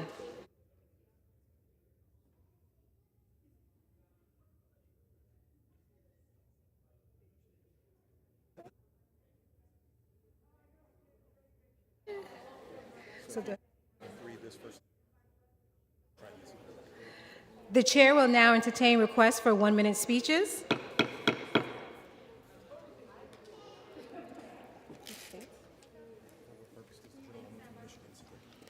For what purpose does the gentlewoman from Michigan seek recognition? I ask unanimous consent to address the House for 1 minute and revise and extend my remarks. Yes. Without objection. I rise today to honor the memory of Lieutenant Colonel Alexander Jefferson, one of the original Tuskegee Airmen who recently passed away in our community. His remarkable service figures prominently in our nation's history. Jefferson served as a fighter pilot with the Red Tail 302nd Fighter Group, 301st Fighter Squadron in Italy during World War II. His unit bravely escorted bombers into action, providing critical protection from enemy aircraft without losing a single plane. After the war, Jefferson served as an instructor in advanced flight training at the Tuskegee Army Airfield, continuing the storied Air Corps legacy of excellence. Lieutenant Colonel Jefferson received numerous awards for his bravery and selfless service to our country, including the Purple Heart Award. We have lost a great American patriot and hero who should always be remembered for his service to freedom of our country. I yield. For what purpose does the gentleman from Arkansas seek recognition? Madam Speaker, I ask unanimous consent to address the House for 1 minute and to revise and extend my remarks. Without objection. After visiting the Mariposa Grove of giant sequoias, Teddy Roosevelt famously declared, "A grove of giant redwood or sequoias should be kept just as we keep a great and beautiful cathedral." Madam Speaker, today that cathedral is on fire. The very grove in which President Roosevelt stood is enveloped in flames as we speak, threatening to destroy these iconic trees forever. We're seeing the horrific consequences of decades of forest mismanagement play out in Yosemite, and it's time to act to save our sequoias. Wildfires now burn so hot and so intensely that they quite literally explode giant sequoias and create firenadoes, sending branches and bark hurling so far into the air that they've narrowly missed taking out our firefighting planes. If giant sequoias can't withstand these raging infernos, no trees stand a chance. Time is not on our side, Madam Speaker. I urge immediate action on the Save Our Sequoias Act to give land managers in California the resources they so desperately need, preventing firefighters from having to resort to desperate measures to save these national treasures. This is the only way we can conserve America's most beautiful cathedral for generations to come. I yield back. For what purpose does the gentleman from Georgia seek recognition? Unanimous consent to address the House for 1 minute and to revise and extend my remarks. Without objection, the gentleman is recognized for 1 minute. Madam Speaker, I rise today to recognize the life of Casper, a golden retriever in the service of Children's Healthcare of Atlanta's Canines for Kids program. To say that Children's Healthcare of Atlanta does an immense amount for the community would be an understatement. Among these services is the Canines for Kids program that provides the tender love of man's best friend to sick children. Casper and his handler, Lisa, were pioneers of this program. In 2009, Casper reported for his first day of work the inception of the program itself. He was driven by a deep love for children, like the other employees at Children's Health Care. His floppy-eared smile, paw touches, and intentional eye contact brought comfort to hundreds of patients through his many years of service. Casper became the leader of his cohort of fellow dogs and helped to pave the way for this instrumental program. This is a tough loss for all who knew Casper, but his legacy remains in the dozens of other dogs that continue his service nationwide every day. Thank you to Children's Healthcare of Atlanta for the work that they do and for introducing all of us to Casper. Thank you, Madam Speaker. Now yield back. For what purpose does a gentleman from Wisconsin seek recognition?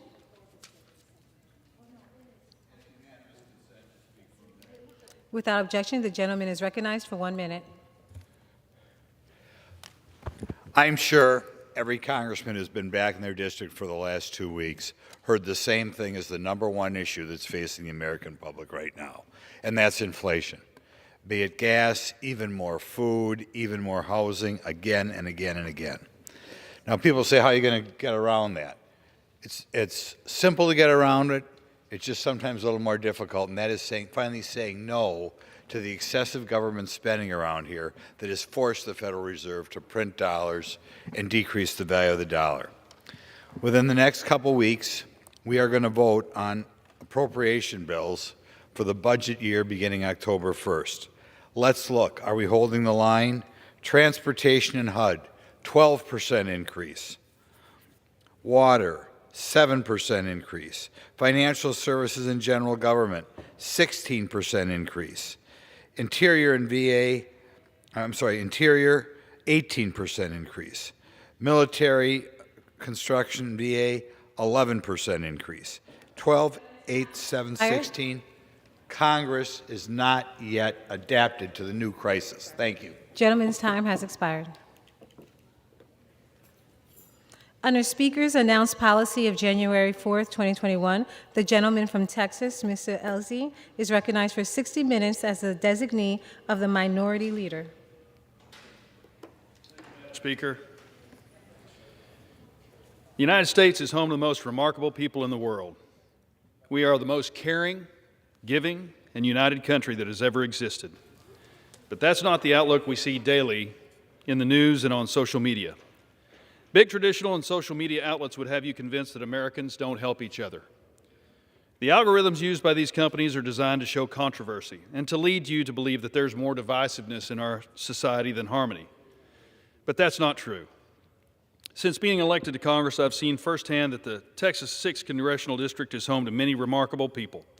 So much so that each week my office sends out dozens of recognition letters highlighting some of their achievements. And while in Washington, D.C., I've had the incredible opportunity to work with countless individuals, a lot of whom deserve the highest praise for their service to the American people. And I want to be clear, these individuals I'm referencing do not just make up my own party, but also those across the aisle. Bipartisanship is alive and well up here, and I'm proud to say that I'm surrounded by like-minded individuals on both sides of the aisle that have dedicated their lives to public service, working tirelessly for the betterment of the American people. Growing up back home in Perryton, Texas, my pastor would start off every Sunday service with what he called joys and concerns. During this time, he would highlight some of the remarkable things that members of the church are doing and some prayer requests to unite as a congregation to pray for our community and those in need. And I'll give my own version of joys and concerns. Let's start with the joys. These upstanding constituents deserve to be recognized. So let's start by congratulating the valedictorians and salutatorians for the 2021 and 2022 school year. For Mansfield High School, valedictorian Cara Bell and salutatorian Nicholas Bindle. From Mansfield Lake Ridge High School, valedictorian Angela Morka and salutatorian Haley Chong. For Mansfield Legacy, valedictorian Ruth Oryukin and salutatorian Kennedy Ruland. For Mansfield Summit High School, valedictorian John Weaver and salutatorian Anthony Trong. Mansfield Timberview High School, valedictorian Vanessa Bell and salutatorian Yusuf Ali. Mansfield Early College High School, valedictorian Ruby Lima Gallegos and salutatorian Maria Shoba. From Corsicana High School, valedictorian Libby Green and salutatorian Addie Owen. Blooming Grove High School, valedictorian Kinley Skanes and salutatorian Cameron Brown. From Ennis High School, valedictorian Victoria Berry and salutatorian Madison Gilb. From Ferris High School, valedictorian Brianna Broden and salutatorian Hayden Hartman.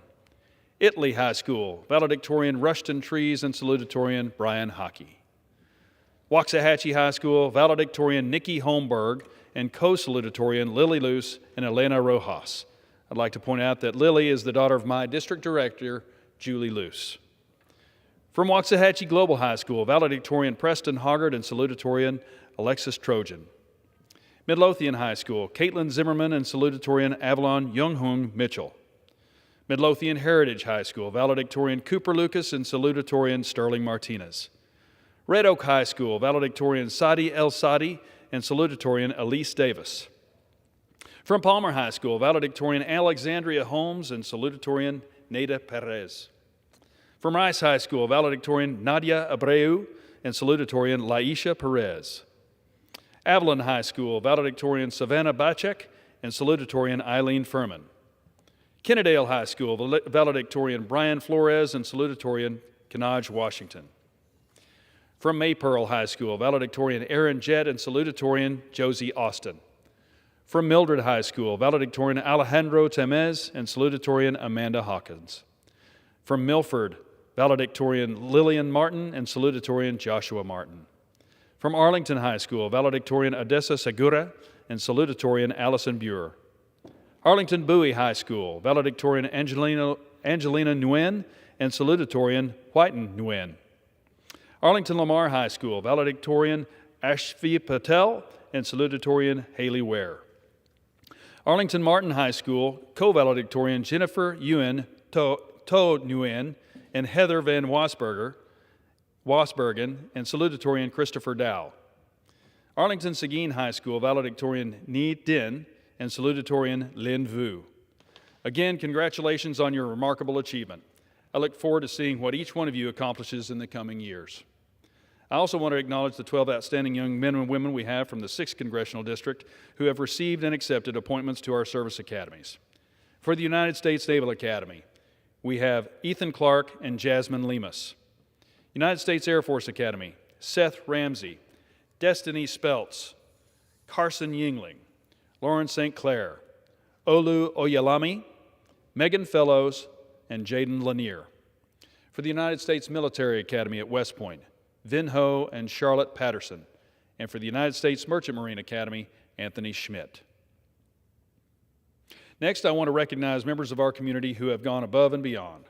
Let's start with Officer Rebecca Pevhouse. I want to congratulate you on your recent appointment as a field training officer in the Red Oak Police Department. I would also like to recognize you for being awarded the Enforcement Hero by MAD North Texas. The hard work you put forth to keep our community safe has not gone unnoticed. Thank you for all that you do. It's an honor to recognize Priscilla Sanchez for more than 16 years of public service in the Mansfield community. Your outstanding performance as a senior code compliance inspector and then as the volunteer coordinator has helped strengthen the relationship between the residents and community members. I'd like to congratulate Connie Hickman on her retirement from Precinct 4 Justice of the Peace in Navarro County. It's an honor to recognize you for your nearly 40 years of public service to your community. I'd like to welcome Chris Young and congratulate him on his new position as Assistant Fire Chief for the City of Red Oak. I'd like to congratulate Darrell Hull on your recent new position as the City Manager for Kennedale. Darrell brings a wealth of experience, and he previously served a 25-year career in Kennedale. City of Kennedale is fortunate to have you in this position. Michael Watson is a sophomore at Southwestern Assembly of God University in Waxahachie, Texas. He led Sagu's baseball team to a 38-16 finish and was named this year's NCAA National Pitcher of the Year. Congratulations to Michael and the team for their outstanding work and achievements. Next, let me highlight the Eagle Scouts. To become an Eagle Scout takes years of dedication and hard work. To achieve this rank, Scouts must complete 18 hours of community service and demonstrate leadership within their troop. Only 5% of Scouts reach the rank of Eagle Scout. This year, Ethan Miller reached that goal. Congratulations to you, sir. It's an honor to recognize Master Sergeant Roger Hardy for 15-plus years of service in education in the Corsicana community. Your outstanding performance in the Air Force JROTC instructor has helped strengthen the relationship between our students and community members. Thank you for your service. Ashley Perkins has been working as an emergency medical dispatcher in Mansfield for several years, and in 2021, she was named Emergency Medical Dispatcher of the Year. Thank you, Ashley, for your continued service to the Mansfield community. I'd like to congratulate Fox Liu on your new position as Chief of Police in Richland. Liu has been serving his community as a first responder for many years, and I'm confident he will do so for many years to come. I'd like to congratulate Zoe Burt on starting your new position as Sergeant in the Maypearl ISD Police Department. Ron Appleton is well known in his community since 1966. He started out as an ag teacher at Waxahachie ISD and worked his way to district administration. I'd like to personally congratulate Ron on having the Ron Appleton Agri-Science Facility in Waxahachie named after you. It is a beautiful facility, and the impact you've had on your students is immeasurable. Thank you for all that you have done. Chantel Riper was awarded Employee of the First Quarter from Navarro Regional Hospital for 2022. This award is a tribute to your courageous and selfless acts working in healthcare. I truly appreciate all the work that you do in physician practice and women's services. I'd like to personally congratulate Fred Pontley on his retirement from being a distinguished lieutenant of the Ennis Police Department. It's an honor to recognize you for your 25 years of public service to the people of Ennis.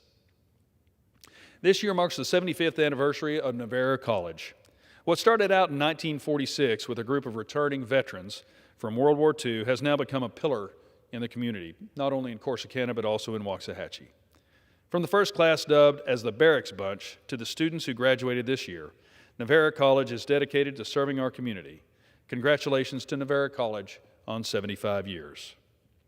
I'd like to congratulate Jerry Lozier from Waxahachie Global High School on being named the Texas Association of Secondary School Principals Region 10 Assistant Principal of the Year for 2021-2022 school year. Thank you for your commitment to Waxahachie ISD. Each year, Mansfield ISD honors non-teaching staff with the Shining Star Award for exceptional service and contributions to their students and staff members. This year's recipient was Brenda Stewart. As a crossing guard each morning, Brenda gets up to ensure the safety of all students going to Mansfield ISD. Thank you, Brenda, for all your hard work and your dedication to your community. Congratulations to Chrisana Melek on winning first place in the UIL state competition for journalism. The Waxahachie Fine Arts programs. Please pass on my sincerest congratulations to Morgan Lennemond, Maven Navarro, Katie Walker, and Owen Bartosh. This entire team put on a brilliant performance to take Waxahachie High School to the top. I'd like to congratulate Greg Ellis on being named the new head football coach for Southwest Assemblies of God University. Good luck, sir. I want to congratulate Elizabeth Toll on being awarded the Excellence in Community Service Award by the Rebecca Boyce chapter of the National Daughters of the American Revolution, and for being crowned the Crepe Myrtle Queen at the annual Crepe Myrtle Festival in Waxahachie.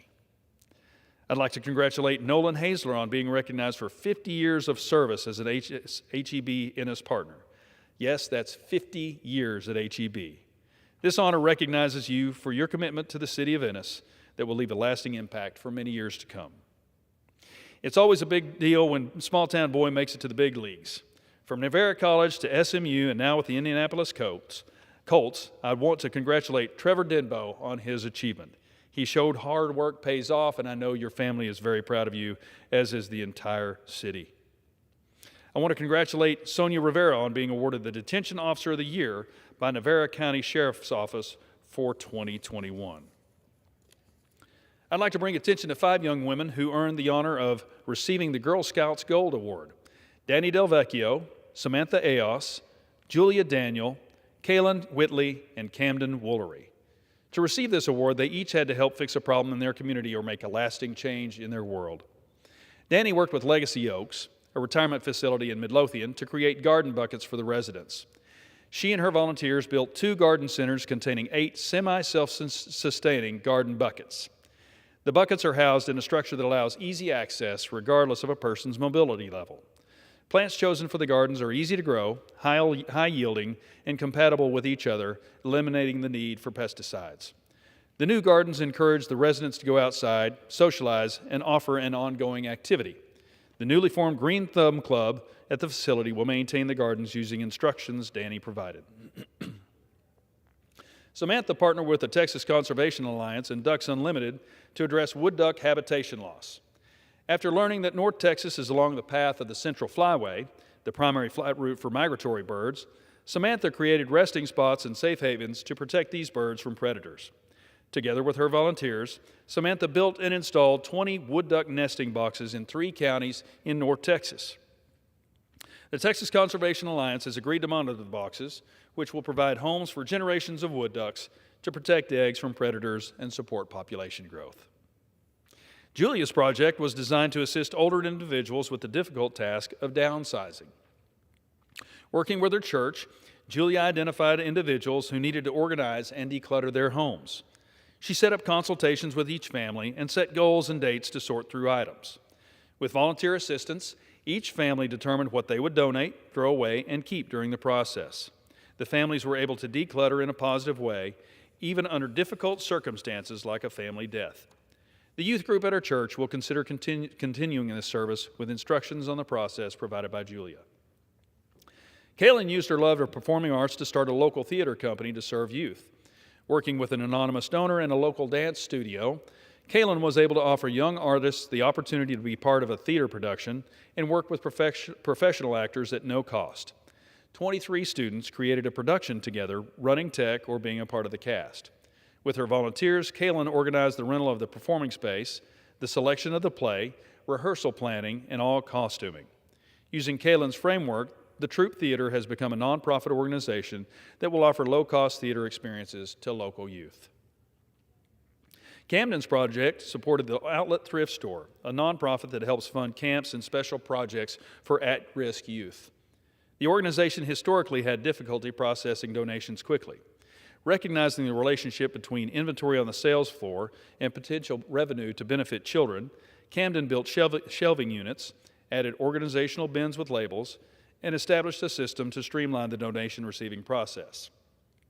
The new system allowed merchandise to be placed on the floor for sale in a much quicker and efficient manner.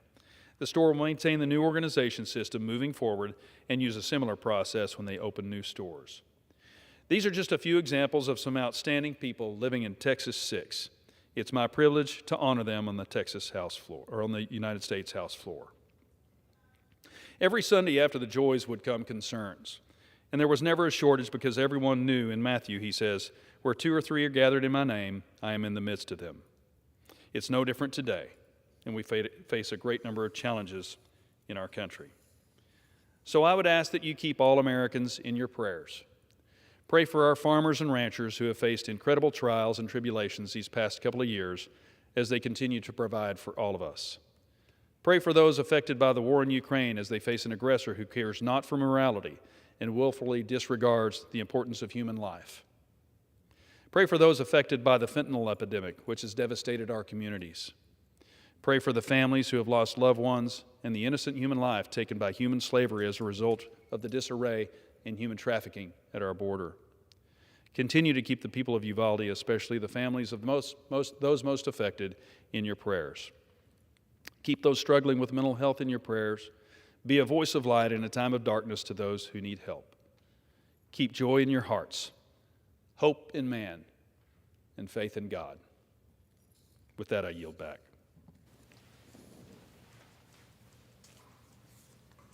Pursuant to Section 11B of House Resolution 188, the House stands adjourned until 10 a.m. tomorrow.